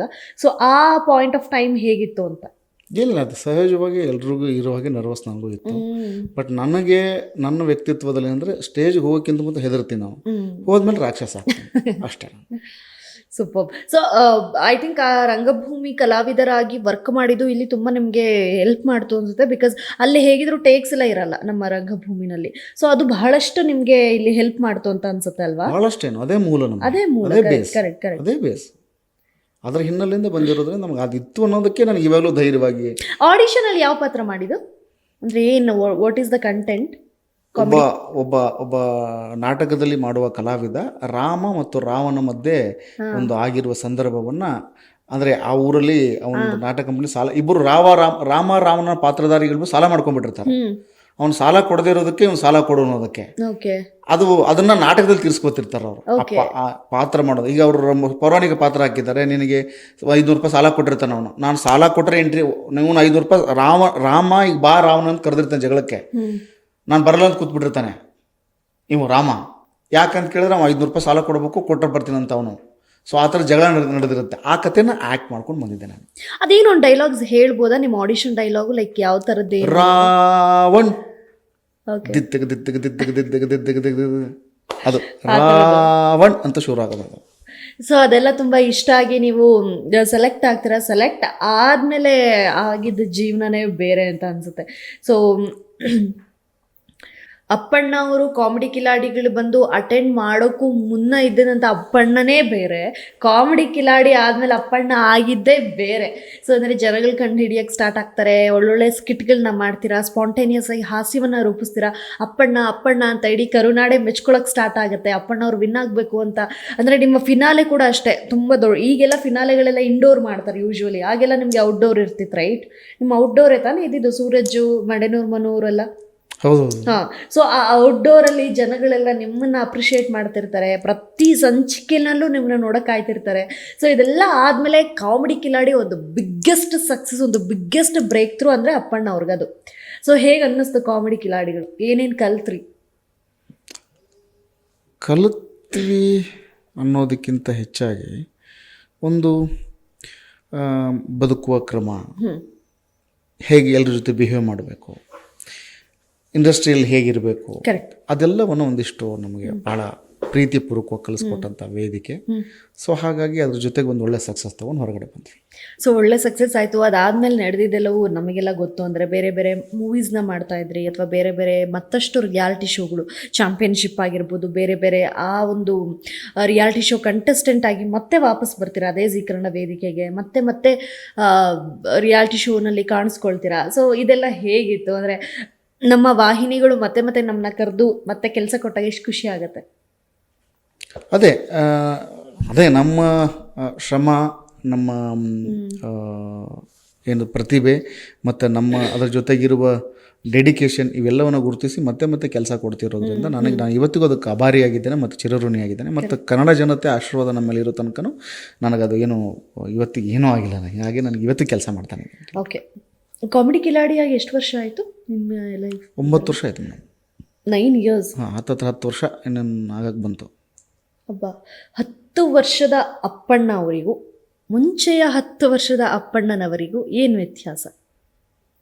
ಏನಿಲ್ಲ, ಅವಾಗ ಒಂದು ಸ್ವಲ್ಪ ಹೊಟ್ಟೆ ಇತ್ತು, ಈಗ ಸ್ವಲ್ಪ ಹೊಟ್ಟೆ ಇಲ್ಲ, ಅಷ್ಟೇ ವ್ಯತ್ಯಾಸ. ಏನ ಹೊಟ್ಟೆ ಅಂದರೆ ಅವಾಗ ಸ್ವಲ್ಪ ದಪ್ಪ ಇದ್ದೆ, ಸ್ವಲ್ಪ ದಪ್ಪ ಇದ್ದೆ, ಅವಾಗ ಈಗ ಸ್ವಲ್ಪ ಸಣ್ಣ ಆಗಿದ್ದೀನಿ. ಬಟ್ ಬೇರೆ ಏನಾದರೂ ಹೇಳೋದಾದ್ರೆ? ಏನಿಲ್ಲ ಮೇಡಮ್, ಅಂದರೆ ನಾನು ಯಾವತ್ತೂ ಹಾಗೆ ಲೈಫನ್ನು ತುಂಬ ವ್ಯತ್ಯಾಸಗಳು ಮಾಡ್ಕೊಂಡು ಯಾವತ್ತೂ ನೋಡಲಿಲ್ಲ ನಾನು. ಬೇರೆ ಥರದ ಅದೇ ಅನುಭವ ಆಗುತ್ತೆ ಅಷ್ಟೇ ನನಗೆ, ಅಂದರೆ ಬೇರೆ ಬೇರೆ ಥರದ ಎಕ್ಸ್ಪೀರಿಯನ್ಸ್ಗಳು ನಮ್ಮನ್ನು. ನಿಮಗೆ ಯಾವ ಅಪ್ಪಣ್ಣ ಇಷ್ಟ? ಈಗಿರೋ ಅಪ್ಪಣ್ಣ ಇಷ್ಟನಾ, ಆಗಿರೋ ಅಪ್ಪಣ್ಣ ಇಷ್ಟನಾ? ಹಾಗೇನಿಲ್ಲ ಮೇಡಮ್, ನನಗೆ ಒಟ್ಟು ನನ್ನ ಜೀವನನೇ ಇಷ್ಟ. ನನಗೆ ಕಣ್ಣು ತೆರೆದು ಕಾಣುವ ಕನಸೇ ಜೀವನ. ಹಾಗಾಗಿ ನಾನು ಯಾವಾಗಿದ್ರೂ ನನ್ನನ್ನು ನಾನು ಇಷ್ಟಪಡ್ತೀನಿ. ಫಸ್ಟ್ ಜಗತ್ತಲ್ಲೇ ನಮ್ಮನ್ನು ನಾವು ಇಷ್ಟಪಡೋಕೆ ಕಲಿಬೇಕು. ನನ್ನ ಬಗ್ಗೆ ಭಾಳ ಲವ್ ಇದೆ ನನಗೆ. ಭಾಳ ಲವ್ ಇದೆ, ನಮಗೂ ಲವ್ ಇದೆ ನಿಮ್ಮ ಮೇಲೆ. ಅಂದರೆ ಜನಗಳು ತುಂಬ ಇಷ್ಟಪಡೋದಕ್ಕೆ ಶುರು ಮಾಡಿದ್ರು. ಅದಾದ ನಂತರದಲ್ಲಿ ಒಳ್ಳೊಳ್ಳೆ ಮೂವೀಸ್ನ ಮಾಡ್ತಾಯಿದ್ರಿ ನೀವು. ಸೊ ಇದಾದ ನಂತರದಲ್ಲಿ ಲೈಫ್ ಆಟೋಮೆಟಿಕ್ಕಾಗಿ ಚೇಂಜ್ ಆಗ್ತಾ ಬಂತು. ಒಳ್ಳೊಳ್ಳೆ ಈವೆಂಟ್ಸ್ಗಳಿಗೆ ನಿಮಗೆ ಆಫರ್ ಆಗಿ ಸ್ಟಾರ್ಟ್ ಆಯಿತು, ಪ್ರತಿಯೊಂದು ಆಯಿತು. ಕನ್ನಡ ಸಿನಿಮಾ ಇಂಡಸ್ಟ್ರಿಯಲ್ಲಿ ಭಾಗವಹಿಸೋದಕ್ಕೆ ಸ್ಟಾರ್ಟ್ ಮಾಡಿದ್ರಿ. ಸೊ ಕನ್ನಡ ಸಿನಿಮಾ ಇಂಡಸ್ಟ್ರಿಯಲ್ಲಿ ಒಳ್ಳೊಳ್ಳೆ ಸಿನಿಮಾಗಳಲ್ಲೂ ಕೂಡ ನಟಿಸಿದ್ದೀರಾ, ಪಾತ್ರವನ್ನು ನಿಭಾಯಿಸಿದ್ದೀರಾ. ಸೊ ಹೇಗೆ ಅನ್ಸುತ್ತೆ ಸಿನಿಮಾ ರಂಗಕ್ಕೆ ಒಂದು ಕಮ್ ಬ್ಯಾಕ್? ಅಂದರೆ ಆಗೆಲ್ಲ ಸಿನಿಮಾ ಮಾಡ್ತಾಯಿದ್ರಿ, ಅಗೇನ್ ನೀವೇ ಹೇಳಿದಂಗೆ ಸೀರಿಯಲ್ಸ್ ಅಲ್ಲೆಲ್ಲ ಜೂನಿಯರ್ ಆರ್ಟಿಸ್ಟ್ ಮಾಡ್ತಾರೆ. ಬಟ್ ಈಗ ಒಂದು ವ್ಯಾಲ್ಯೂ, ಅಪ್ಪಣ್ಣ ಅಂದರೆ ಯಾರಂತ ಗೊತ್ತು, ಸಿನಿಮಾ ಕರಿಬೇಕಾದ್ರೂ ಆ ಟೆಕ್ನಿಕಲ್ ಟೀಮಿಗೆ ಗೊತ್ತು, ಅಪ್ಪಣ್ಣ ಮಾಡಿಸ್ಬೇಕು, ಈ ಪಾತ್ರ ಅವ್ರಿಗೆ ಒಪ್ಪುತ್ತೆ. ಸೊ ಈ ಥರ ಎಲ್ಲ ಅವ್ರಿಗೆ ಮನಸ್ಸಿಗೆ ಬರುವಾಗ ನಿಮ್ಗೆ ಎಷ್ಟು ಖುಷಿ ಆಗುತ್ತೆ? ಯಾರ್ಯಾರೊಟ್ಟಿಗೆ ವರ್ಕ್ ಮಾಡಿದ್ದೀರಾ? ಹೇಗೆಲ್ಲ ಅನುಭವವನ್ನು, ಸಿನಿರಂಗದ ಅನುಭವವನ್ನು ಯಾವ ರೀತಿ ಹಂಚ್ಕೋತೀರಾ? ಅದು ಹೇಳಿದ ನಾನು ನಿಮಗೆ, ನನಗೊಂದು ಮಾತಾಡಿದೆ, ಕಣ್ಣು ತೆರೆದು ಕಾಣುವ ಕನಸು ಅಂತ. ಹಾಗಾಗಿ ನಾನು ಒಂದು ಕಣ್ಣು ತೆರೆದು ಕನಸು ಕಂಡಿದ್ದೀನಿ ಅಂತಂದರೆ ಅದು ಸಿನಿಮಾದಲ್ಲಿ ಅಭಿನಯಿಸಬೇಕಂತ. ಬಟ್ ನನ್ನ ಮೂಲ ಉದ್ದೇಶ ಇದು ಸಿನಿಮಾ. ಸೀರಿಯಲ್ಲು ನನಗೆ ಬದುಕಿನ ಹೊಟ್ಟೆಪಾಡಿಗಿದ್ದದ್ದು, ಬಟ್ ಸಿನಿಮಾದಲ್ಲಿ ಆ್ಯಕ್ಟ್ ಮಾಡಬೇಕು ಅನ್ನೋದು ನನ್ನ ಬಹುದೊಡ್ಡ ಕನಸಾಗಿತ್ತು. ನನಗೆ ಗೋಲ್ ಕೂಡ ಅದೇ ಆಗಿತ್ತು, ನನ್ನ ಗುರಿ ಕೂಡ ಅದೇ ಆಗಿತ್ತು. ಸೊ ಹಾಗಾಗಿ ನಾನು ಅದಕ್ಕೆ ಏನು ಬೇಕೋ ಅದೆಲ್ಲ ತಯಾರಿ ಮಾಡಿಕೊಂಡಾಗ ನನ್ನ ಕಾಮಿಡಿ ಕಿಲಾಡಿ ಮುಗಿತಿದ್ದಂಗೆ ಬಂದಿದ್ದೆ ದೊಡ್ಡ ಸಿನಿಮಾ ನನಗೆ ಪೈಲ್ವಾನ್. Correct, Sudeep sir. ಆಮೇಲೆ Bollywood star hero Sunil Shetty sir ಜೊತೆಗೆ ಅಂಥವ್ರ ಜೊತೆಲಿ ಆ್ಯಕ್ಟ್ ಮಾಡಿದೆ ನಾನು. ನನಗೆ ಸಿಕ್ಕ ಅದೊಂದು ಅದೃಷ್ಟದ ಕ್ಷಣ, ನನಗೆ ಸಿಕ್ಕ ಒಂದು ಒಳ್ಳೆಯ ಅನುಭವದ ಸಮಯ. ಸೊ ಹಾಗಾಗಿ ಅವ್ರ ಜೊತೆ ನಾನು ಕಲಿತೆ, ನಟಿಸಿದೆ ಅನ್ನೋದಕ್ಕಿಂತ ಕಲಿತೆ. ಎಸ್, ನಾನು ನೋಡಿ ಯಾವಾಗಲೂ ನನ್ನ ಮುಂದ್ಗಡೆ ಬೋರ್ಡ್ ಹಾಕೊಂಡಿರ್ತೀನಿ ನಾನು, I am learner student. Yes, ಅಲ್ಲ ಅದು ಬದುಕುದ್ದಕ್ಕೂ ನಾವು ಕಲಿತಾನೇ ಇರಬೇಕು. ನಾವು ಯಾವಾಗಲೂ ಸ್ಟೂಡೆಂಟ್, ಲೈಫಲ್ಲಿ ಸ್ಟೂಡೆಂಟ್ ಆಗಿದ್ದಾಗಲೇ ನಾವೇನಾದರೂ ಮಾಡೋಕ್ಕೆ ಎಲ್ಲ ಕಲಿತಬಿಟ್ಟೆ ಅಂದರೆ ಅದೊಂದು ಅಹಂ ಆಗಿಬಿಡುತ್ತೆ ಅನ್ಸುತ್ತೆ. ಸೊ ಹಾಗಾಗಿ ನಾನು ಲರ್ನರ್ ವಿದ್ಯಾರ್ಥಿ ಆಗಿರೋದ್ರಿಂದ ನಾನು ಇವತ್ತಿಗೂ ಕಲಿತಾ ಇದ್ದೀನಿ. ಯಾರು ಬಂದು ಈಗ ನೀವು ಕೂತಿದ್ರು ನಿಮ್ಮ ಜೊತೆ ಒಂದಿಷ್ಟು ಜನ ಕಲ್ತೋಗಿರ್ತೀನಿ ಹಾಗೆ ಅದು ಕಲಿಯೋದಂದ್ರೆ ಹಾಗೆ. ಕರೆಕ್ಟ್. ಸೊ ಇದಾದ ನಂತರದಲ್ಲಿ ಹೇಳಿದ್ರಿ ಪೈಲ್ವಾನ್ ಮೂವಿನಲ್ಲಿ ನಾನು ಆ್ಯಕ್ಟ್ ಮಾಡಿದ್ದೀನಿ, ನನಗೆ ಸುದೀಪ್ ಸರ್ ಒಟ್ಟಿಗೆ ವರ್ಕ್ ಮಾಡೋದಕ್ಕೆ ಚಾನ್ಸಸ್ ಸಿಕ್ತು ಅಂತ. ಸುದೀಪ್ ಸರ್ ಅಂತ ಬಂದಾಗ ನಮ್ಮ ಕನ್ನಡ ಇಂಡಸ್ಟ್ರಿನಲ್ಲೇ ಒಂದು ದೈತ್ಯ ಪ್ರತಿಭೆ ಅಂತ ಹೇಳಿದ್ರೆ ತಪ್ಪಾಗಲ್ಲ. ನಮ್ಮ ಕಿಚ್ಚ ಸುದೀಪ್ ಬಾದ್ಶಾ ಅಂದ್ರೇ ಅದಕ್ಕೊಂದು ಏನಂತ ಹೇಳ್ತಾರೆ, ಆ ಅಭಿಮಾನನೇ ಬೇರೆ. ಕಿಚ್ಚ ಸುದೀಪ್ ಸರ್ ಅಂದರೆ ಅದು ಯಾವುದೇ ಪ್ಲ್ಯಾಟ್ಫಾರ್ಮಲ್ಲಿ ಆಗಿರ್ಬೋದು, ಅವರಿಗಿರೋ ಅಭಿಮಾನ, ಅವ್ರು ಮಾತಾಡೋ ರೀತಿ, ಅವ್ರ ಗತ್ತು, ಅವ್ರ ಗಮ್ಮತ್ತು ಮತ್ತು ಯಾರಿಗೂ ಇಲ್ಲ ಅನ್ನೋಷ್ಟರ ಮಟ್ಟಕ್ಕೆ ಕಿಚ್ಚ ಸುದೀಪ್ ಸರ್ ಕನ್ನಡಿಗರನ್ನು ಆವರಿಸ್ಕೊಂಡಿದ್ದಾರೆ. ಸುದೀಪ್ ಸರ್ ಒಟ್ಟಿಗೆ ಸ್ಕ್ರೀನ್ ಶೇರ್ ಮಾಡಿದ್ದು, ಸುದೀಪ್ ಸರಿಂದ ಏನು ಕಲ್ತ್ರಿ ಆ ಸಮಯಕ್ಕೆ? ಸುದೀಪ್ ಸರದಿಂದ ಒಂದು ಕಲ್ತಿದ್ದು ಉತ್ತಮವಾದ ಬಾಂಧವ್ಯವನ್ನು ಹೇಗೆ ಹೊಂದೋದು ಒಳ್ಳೆಯ ಗೆಳೆಯರ ಜೊತೆಗೆ. ಒಂದು, ಸಿನಿಮಾದಲ್ಲೇ ಅಭಿನಯಿಸಬೇಕಾದ್ರೆ ನಿಮ್ಮ ಶ್ರದ್ಧೆ, ಡೆಡಿಕೇಶನ್ ಮತ್ತು ಸಿನಿಮಾಗಾಗಿ ಹೇಗೆ ತಯಾರಿ ಮಾಡ್ಕೋಬೇಕು ಅನ್ನೋದು ಕಲಿತೆ. ಇದು ನನಗೆ ಅವರಿಂದ ಬಂದಂಥ ಒಂದು ಒಳ್ಳೆ ಗಿಫ್ಟ್. ಜೊತೆಗೆ ಅವರು ಹಂಬಲ್ನೆಸ್. ನೀವು ಯಾರು ಏನು ಬೇಕಾದ್ರೆ ಅಂದ್ಕೊಳ್ಳಿ, ಸುದೀಪ್ ಸರ್ ಹಾಗಿದ್ದಾರೆ ಹೀಗಿದ್ದಾರೆ, ಹಿಂದ್ಗಡೆ ತುಂಬ ಜನ ಹೇಳ್ತಾರೆ ಅವ್ರು ನೋಡೋಕೆ ತುಂಬ ಆ್ಯಟಿಟ್ಯೂಡ್. ನಾನು ಹತ್ತಿರದಿಂದ ನೋಡಿದ್ದೇನೆ, ನನಗೆ ಗೊತ್ತಿದೆ ಅವರ ಒಳಗಡೆ ಇರೋ ಮಗುತನ ಹೇಗಿದೆ ಅಂತ. ಹಾಗಾಗಿ ಅನಿಸುತ್ತೆ ಸಹಜವಾಗಿ. ನೋಡಿ, ನಾವು ಯಾವುದೋ ದೂರದ ಬೆಟ್ಟ ನೋಡಿ ಈಗಲೇ ಡಿಸೈಡ್ ಮಾಡಬಾರ್ದು, ನೀವು ಹತ್ತಿರಕ್ಕೆ ಹೋಗೋದ್ರೆ ಡಿಸೈಡ್ ಮಾಡಬೇಕು. ತುಂಬ ಜನಕ್ಕೆ ಅನಿಸ್ಲಿ, ತೊಂದರೆ ಇಲ್ಲ. ಬಟ್ ನನಗೆ ಕಂಡ ಸುದೀಪ್ ಸರ್ ನನಗೆ ಅವರು ಭಾಳ ಒಬ್ಬ ಕ್ಲೋಸ್ ಫ್ರೆಂಡ್ ಥರ ಇರ್ತಾರೆ. ಅವರು ಒಬ್ಬ ಒಳ್ಳೆಯ ಗೆಳೆಯನ ಥರ, ಒಬ್ಬ ಒಳ್ಳೆಯ ಗುರು ಥರನೂ ಇರ್ತಾರೆ. ಗುರು ಥರನೂ ಟೀಚ್ ಮಾಡ್ತಾರೆ, ಗೆಳೆಯನ ಥರನೂ ಇರ್ತಾರೆ, ಮತ್ತು ಒಳ್ಳೆ ಶೆಫ್ ಆಗಿಬಿಡ್ತಾರೆ. ತುಂಬ ಒಳ್ಳೆ ಅಡುಗೆ ಕೂಡ ಬಿಡ್ತಾರೆ. ಕರೆಕ್ಟ್. ಅಂದರೆ ಅವರಲ್ಲಿ ಎಲ್ಲ ಗುಣಗಳು, ಆ ಮಾತುಗಾರಿಕೆ ಅಂತೂ ಅದು ಏನು ಸರ್, ಏನು ಸ್ಪಾಂಟೇನಿಯಸ್, ಯಾರಿಗೇನು ಉತ್ತರ ಕೊಡಬೇಕು ಅನ್ನೋದು ರೀಚ್ ಮಾಡಿಸ್ಬಿಡ್ತಾರೆ. ನಿಮ್ಗೆ ಇದೇ ಉತ್ತರ ತಗೊಳ್ಳಿ, ನೀವು ಇದನ್ನು.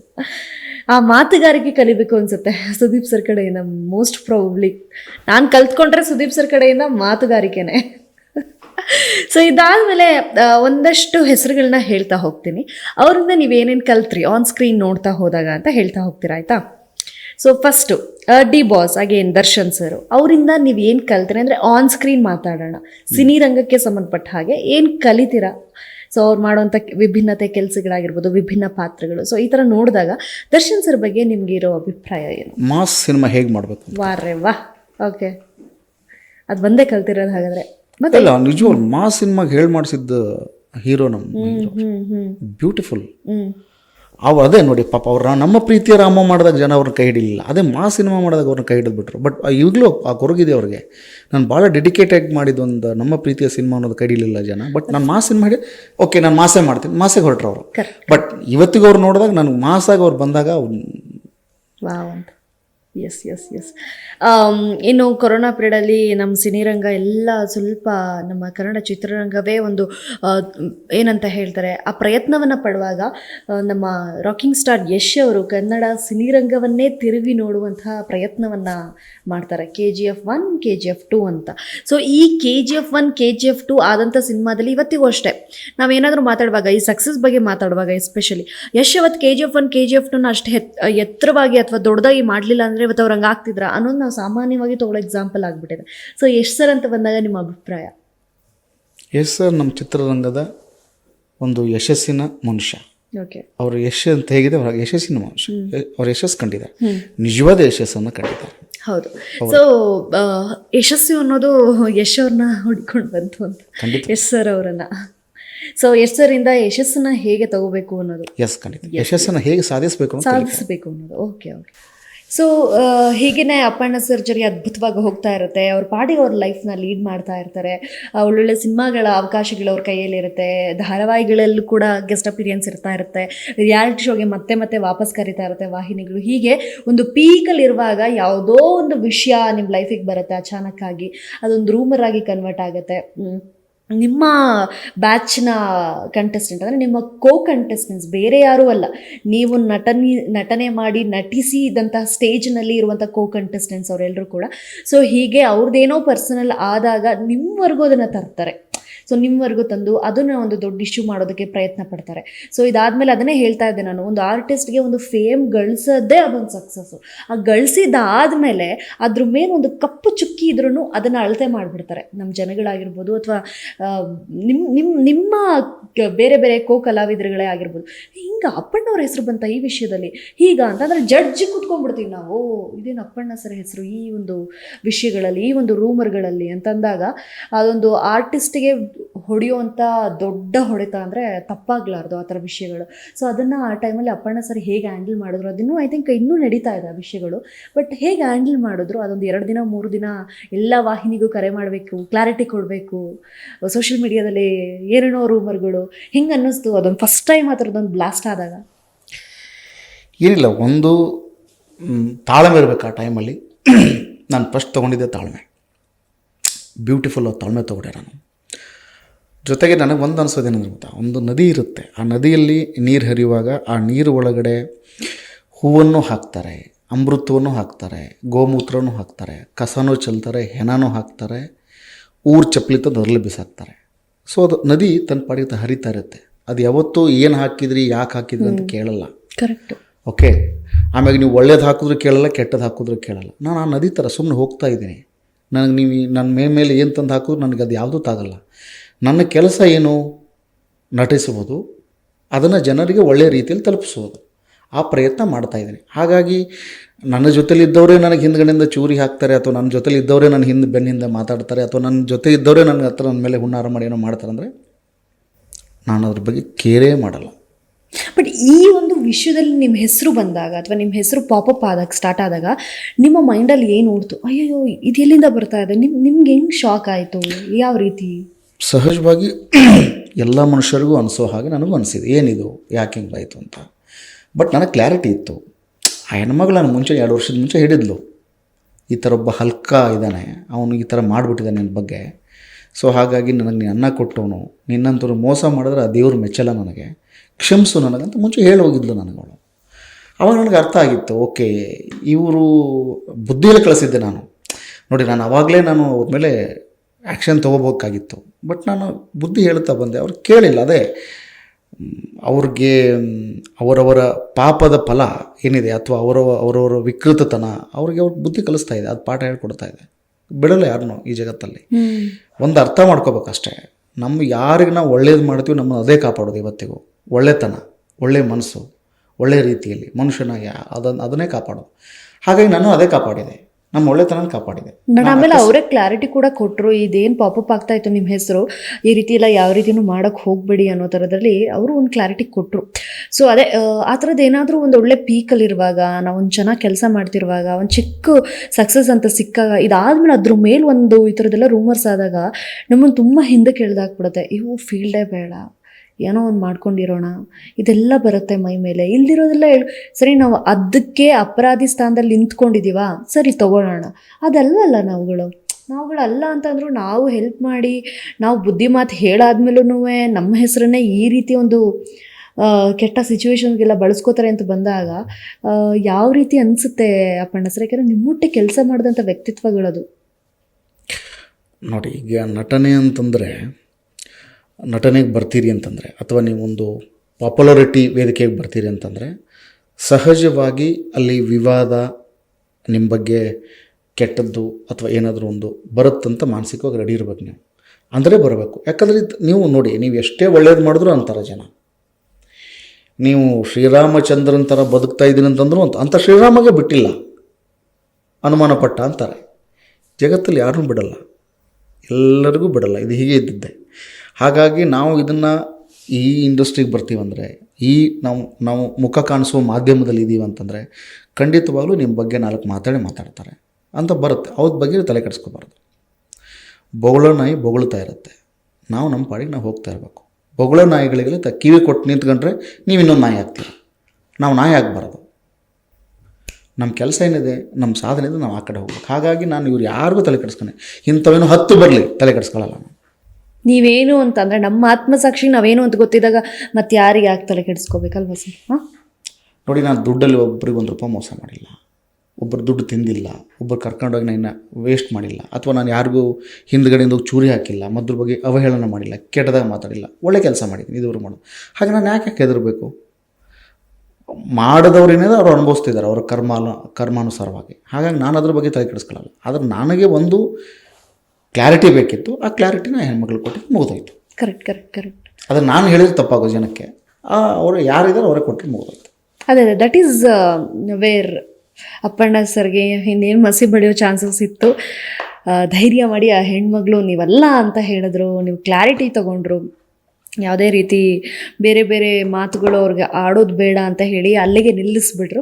ಸೊ ಐ ಥಿಂಕ್ ಅದೆಲ್ಲವೂ ಆರಾಮಾಗಿದೆ ಈಗ, ಏನು ಪ್ರಾಬ್ಲಮ್ ಇಲ್ಲ ಅಲ್ಲ ಸರ್? ಅದ್ರ ಬಗ್ಗೆ ಯಾವ ರೀತಿ ಯೋಚನೆಗಳಾಗಿರ್ಬೋದು, ಮುಂದೆ ಏನೋ ಅನ್ನೋ ಪ್ರಶ್ನೆಗಳೆಲ್ಲ ಇಲ್ಲ ಅಲ್ಲ?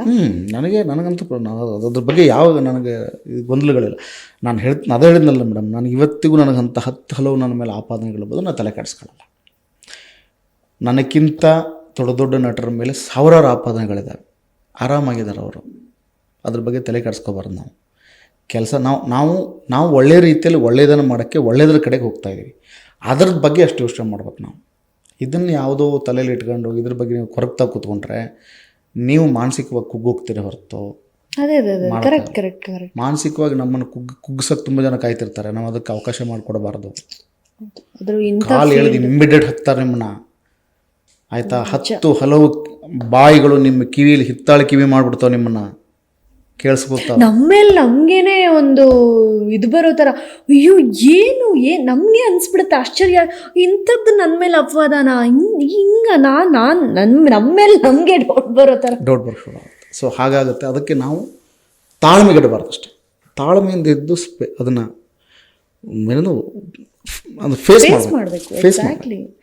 ಎಲ್ಲ ಹಂತಗಳು ಬರುತ್ತೆ, ಬರೀ ಸಕ್ಸಸ್ಸೇ ಅಲ್ಲ, ಎಲ್ಲ ಹಂತಗಳು ಬರಬೇಕು ಅನುಭವ ಆಗೋದಕ್ಕೂ. ಈಗ ನಮಗೆ ನೆಕ್ಸ್ಟ್ ಗೊತ್ತಾಗುತ್ತೆ ನಾವು ಯಾವ ರೀತಿ ಇನ್ನೂ ಹುಷಾರಾಗಿ ಯಾವ ರೀತಿ ಜನಗಳ ಜೊತೆ ಬೆರಿಬೇಕು ಅನ್ನೋದು ನಮಗೆ ಪ್ರತಿಯೊಂದೂ ಎಕ್ಸ್ಪೀರಿಯನ್ಸ್ ಮಾಡ್ತಾ ಇದ್ರೆ ಗೊತ್ತಾಗ್ತಾ ಹೋಗುತ್ತೆ ಅಂತ. ಖಂಡಿತ. ಸೊ ಇದಾದ ನಂತರದಲ್ಲಿ ಅಪ್ಕಮಿಂಗ್ ಮೂವಿ ಮಾಡ್ತಾ ಇದ್ದೀರಾ ಸರ್? ಇದೆಲ್ಲ ಬಿಟ್ಬಿಡೋಣ ಸದ್ಯಕ್ಕೆ. ನಾವು ನಮ್ದೇನು ದಾರಿನಲ್ಲಿ ಹೋಗಬೇಕು ಆ ದಾರಿಗೆ ಅಷ್ಟೇ ನಾವು ಕಾನ್ಸಂಟ್ರೇಷನ್ ಮಾಡೋಣ. ಬಟ್ ಈಗ ಅಪ್ಕಮಿಂಗ್ ಮೂವೀಸ್ ಮಾಡ್ತೀರಾ, ಯಾವ ರೀತಿ ಪ್ರೊಸೆಸಿಂಗ್ ಆಗ್ತಾ ಇದೆ? ಹೀರೋ ಅಪ್ಪಣ್ಣ ಸರ್ ಹೀರೋ ಆಗಿ ಮಾಡ್ತಿರೋಂಥ ಮೂವಿ ಹೇಳಬೇಕು. ಯಾರಿಗೂ ಹೇಳಬೇಡಿ ಅಂತ ಅನಂತ್ ನಾಗ್ ಅವರ ಹಳೆ ಟೈಟಲ್. ಹೌದಾ? ನನಗೆ ಹಾಕಿ ಈಗ ಹೇಳ್ತಿದ್ದೀರಾ ಅಂದ್ಕೊಂಡೆ. ಯಾರಿಗೂ ಹೇಳಬೇಡಿ ಅಂತ ಅನಂತ್ ನಾಗ್ ಸರ್ದೊಂದು ಹಳೆ ಟೈಟಲ್ ಇಟ್ಕೊಂಡು ಈಗ ನಾವು ಅದನ್ನು ನಮಗೆ ಇಟ್ಕೊಂಡು ಒಂದು ಸಿನಿಮಾ ರಿಲೀಸ್ ಮಾಡ್ತಾ ಇದ್ವಿ. Out and out comedy. Okay. Out and out comedy. ಖಂಡಿತವಾಗ್ಲೂ ನನಗೆ ಆ ಸಿನಿಮಾ ಬಗ್ಗೆ ಭರವಸೆ ಇದೆ. ನಮ್ಮ ಕರ್ನಾಟಕದ ಜನತೆಗೆ ತುಂಬ ಇಷ್ಟ ಆಗುತ್ತೆ ಮತ್ತು ನಗ್ತಾರೆ ಆ ಸಿನಿಮಾಗೆ ಬಂದರೆ. ನನ್ನನ್ನು ಇದುವರೆಗೂ ಏನೊಂದು ಕಾಮಿಡಿ ಕಿಲಾಡಿ ವೇದಿಕೆಯಲ್ಲಿ ನೋಡಿದ್ದಾರೆ, ಅದರೊಂದು ಡೀಸೆಂಟ್ ಕಾಮಿಡಿ ಆ್ಯಕ್ಟಿಂಗ್ ನೋಡ್ತಾರೆ, ಸಿಚುವೇಶನ್ ಕಾಮಿಡಿ ನೋಡ್ತಾರೆ. ಇಟ್ಸ್ ನ್ಯಾಚುರಲ್ ಆಗಿದೆ. ಈ ತಿಂಗಳು ಅಥವಾ ಈ ನೆಕ್ಸ್ಟ್ ಮಂತ್ ಫಸ್ಟ್ ವೀಕಿಗೆ ಬರ್ತೀವಿ. ಸೊ ಹಾಗಾಗಿ ಅದರದ್ದು ನಿನ್ನೆ ತಾನೇ ಒಂದು ಸ್ಕ್ರೀನಿಂಗ್ ಆಯಿತು. ಪ್ರೀಮಿಯರ್ ಶೋ ಅಂದರೆ like technical premiere show. Technical perspectively ನಾವು ಅದನ್ನು ಏನು ಮಾಡಬೇಕು ಏನು ಮಾಡಬಾರ್ದು ಅಂತ ಆಗಿದೆ. ಸೊ ಹಾಗಾಗಿ ಆ ಸಿನಿಮಾ ಸಿದ್ಧತೆ ನಡೆದಿದೆ, ಅದರದ್ದೊಂದು ತಯಾರಿ ಇದೆ. ಅದ್ರ ಜೊತೆಗೆ ಇನ್ನೊಂದು ಉತ್ತರ ಕರ್ನಾಟಕದ ಸಿನಿಮಾ ಸೆಟ್ ಇರಲಿಕ್ಕಿದೆ, ಅದರದ್ದೊಂದು ಕತೆ ಬರವಣಿಗೆ ಅದರಲ್ಲಿ ಬ್ಯುಸಿ ಆಗಿದ್ದೀರಾ? ಬ್ಯುಸಿ. ಅಬ್ಬಬ್ಬಬ್ಬಾ. ಸೊ ಅಪ್ಪಣ್ಣ ಸರ್ ಪಾಲಿಗೆ ಇನ್ನೂ ಹೆಚ್ಚು ಅವಕಾಶಗಳು ಬರಲಿ, ಇನ್ನೂ ಹೆಚ್ಚೆಚ್ಚು ಅವಕಾಶಗಳು ನಿಮ್ಮ ಪಾಲಿಗೆ ದೊರಕಲಿ ಅಂತ ನಾವು ಕೂಡ ಆಶಿಸ್ತೀವಿ. ನಿಮ್ಮ ಹತ್ರ ಮಾತಾಡಿ ನನಗಂತೂ ಸಿಕ್ಕಾಪಟ್ಟೆ ಖುಷಿ ಆಯಿತು. ಅಪ್ಪಣ್ಣ ಸರ್ ನಿಜವಾಗ್ಲೂ ಕಾಮಿಡಿ ಕಿಲಾಡಿ ಅಷ್ಟೇನಾ ಅಂತ ನಾನು ಅಂದ್ಕೊಂಡಿದ್ದಿದ್ದಷ್ಟೇ. ಇಷ್ಟೆಲ್ಲ ಮಾಡಿದ್ದೀರಾ ಲೈಫಲ್ಲಿ, ಇಷ್ಟೆಲ್ಲ ಏನೋ 28 ಸೀರಿಯಲ್ಗಳನ್ನ ಮಾಡಿರೋದೇ ಅದೇ ಒಂದು ನಮ್ಮ ತಮ್ಮನೇಲಿ ಅನ್ಸುತ್ತೆ. 20 ವರ್ಷ ಜರ್ನಿ ಮೇಡಮ್ ನಂದು ಅಲ್ವಾ? 20 ಮಾಡಬಾರ್ದವಾ ಮತ್ತೆ? ಸೊ ಅದೇ ಸರ್, ಖುಷಿ ಆಯಿತು ನಿಮ್ಮೊಟ್ಟಿಗೆ ಮಾತಾಡಿ. ನಿಮಗೆ ಹೇಗೆ ಅನ್ನಿಸ್ತು ಇಂಟರ್ವ್ಯೂ ಅಂತ? ತುಂಬ ಖುಷಿ ಆಯಿತು ಮೇಡಮ್. ನಾನು ಭಾಳ ದಿವಸ ಆಯಿತು ನಿಮ್ಮ ಜೊತೆ ಬರೀ ನಾವು ಇವೆಂಟಲ್ಲೇ ಸಿಗ್ತಿದ್ದೀವಿ ಅಂತ ಹೇಳೋದಷ್ಟೇ ಆಗೋಗಿತ್ತು. ಬಟ್ ನೀವು ಇದೊಂದು ಚಾನಲಲ್ಲಿ ನಮ್ಮನ್ನ ಕರೆಸಿ ಮಾತಾಡಿಸಿದ್ದಕ್ಕೆ ಭಾಳ ಖುಷಿ ಆಯಿತು. ಸೊ ಒಳ್ಳೆಯ ವ್ಯೂವರ್ಸ್ ಇರುವಂತಹ ನಮ್ಮ ಈ ಕರ್ನಾಟಕ ಟಿ ವಿ ಮತ್ತು ಸೋಷಿಯಲ್ ಮೀಡಿಯಾದಲ್ಲಿ ಭಾಳ ಚೆನ್ನಾಗಿ ಹೋಗ್ತಿರುವಂಥ ಈ ಚಾನಲ್ಗೆ ಒಳ್ಳೆಯದಾಗಲಿ, ಶುಭವಾಗಲಿ. ಇನ್ನಷ್ಟು ಈ ಚಾನಲ್ ಬೆಳೆಯಲಿ. Yes sir, thank you so much. ನಿಮ್ಗೆ ಕೂಡ ಹೆಚ್ಚಿನ ಅವಕಾಶಗಳು, ನಿಮ್ಮಿಷ್ಟದಂಥ ನಟರ ಜೊತೆಗೆ ನಟಿಸುವಂಥ ಅವಕಾಶಗಳು ಬೇಗ ಸಿಗಲಿ ಅಂತ ನಾವು ಕೂಡ ವಿಶ್ವಾಸ ತಿಳಿಸ್ತೀವಿ ಸರ್. ಥ್ಯಾಂಕ್ ಯು ನಮ್ಮೊಟ್ಟಿಗೆ ಮಾತಾಡಿದ್ದಕ್ಕೆ. Thank you madam. Thank you. ನೋಡಿದ್ರಲ್ಲ, ಇದಿಷ್ಟು ಕಾಮಿಡಿ ಕಿಲಾಡಿಯ ಅಪ್ಪಣ್ಣ ಸರ್ ಅವರ ಮಾತಾಗಿತ್ತು. ಎಸ್, ನೋಡ್ತಾ ಇರಿ ಹೀಗೆ ಕರ್ನಾಟಕ ಟಿವಿ. ನಾನು 86 kg ಇದ್ದವಳು 71 kg ಬಂದಿದ್ದೀನಿ. ವಯಸ್ಸಾದ್ಮೇಲೆ ಸ್ಮಾರ್ಟ್ ಆಗಿ ಕಾಣ್ತೀರ ಅಂದ್ರೆ ಜಿನ್ನಿ. 126 kg ವೇಟ್ ಇದೆ. ನಾವು ಈಗ 114 kg ಲೆಕ್ಕ ಬಂದಿದ್ದೀವಿ. ಯಾವುದೇ ಸೈಡ್ ಎಫೆಕ್ಟ್ ಆಗಿಲ್ಲ. 84ರಿಂದ 50 kg ಬಂದೆ. ಆಮೇಲೂ ಸಣ್ಣಗೆ ಫಿಟ್ ಆಗಿದ್ದೀನಿ. ಅದಕ್ಕೆ ನಾನು ಯೂಸ್ ಮಾಡ್ತಾ ಇರೋದು ಜೀನಿ ಸ್ಲಿಮ್. 84ರಿಂದ 50 kg ಬಂದೆ. ಆಮೇಲೂ ಸಣ್ಣಗೆ ಫಿಟ್ ಆಗಿದ್ದೀನಿ. ಅದಕ್ಕೆ ನಾನು ಯೂಸ್ ಮಾಡ್ತಾ ಇರೋದು ಜೀನಿ ಸ್ಲಿಮ್. ಸಣ್ಣ ಆಗೋಕ್ಕೆ ಜೀನಿ ಸ್ಲಿಮ್ ಯೂಸ್ ಮಾಡಿದೆ, ಹೆಲ್ದಿನೂ ಅದೇ. ನೀವು ಸಣ್ಣ ಆಗಬೇಕಾ, ಹೆಲ್ದಿ ಆಗಬೇಕಾ? ಹಾಗಿದ್ರೆ ಜೀನಿ ಸ್ಲಿಮ್ ಯೂಸ್ ಮಾಡಿ. ಸಣ್ಣ ಆಗೋದಕ್ಕೆ ಯಾವುದೋ ಪ್ರಾಡಕ್ಟ್ ಹೇಳ್ತಾ ಇದ್ದಾಳೆ, ಏನಾದರೂ ಸೈಡ್ ಎಫೆಕ್ಟ್ಸ್ ಇದೆ ಅಂತ ಯೋಚನೆ ಮಾಡ್ತಾ ಇದ್ದೀರಾ? ಖಂಡಿತ ಇಲ್ಲ, ಯಾಕಂದರೆ ಇದು ಕೆಮಿಕಲ್ ಫ್ರೀ. ಸಣ್ಣ ಆಗಬೇಕು ಅಂದರೆ ಜೀನಿ ಸ್ಲಿಮ್ ಯೂಸ್ ಮಾಡಿ. ಹೆಚ್ಚಿನ ಮಾಹಿತಿಗೆ ಕೆಳಗೆ ಡಿಸ್ಪ್ಲೇ ಆಗ್ತಿರೋ ನಂಬರ್ಗೆ ಕಾಲ್ ಮಾಡಿ.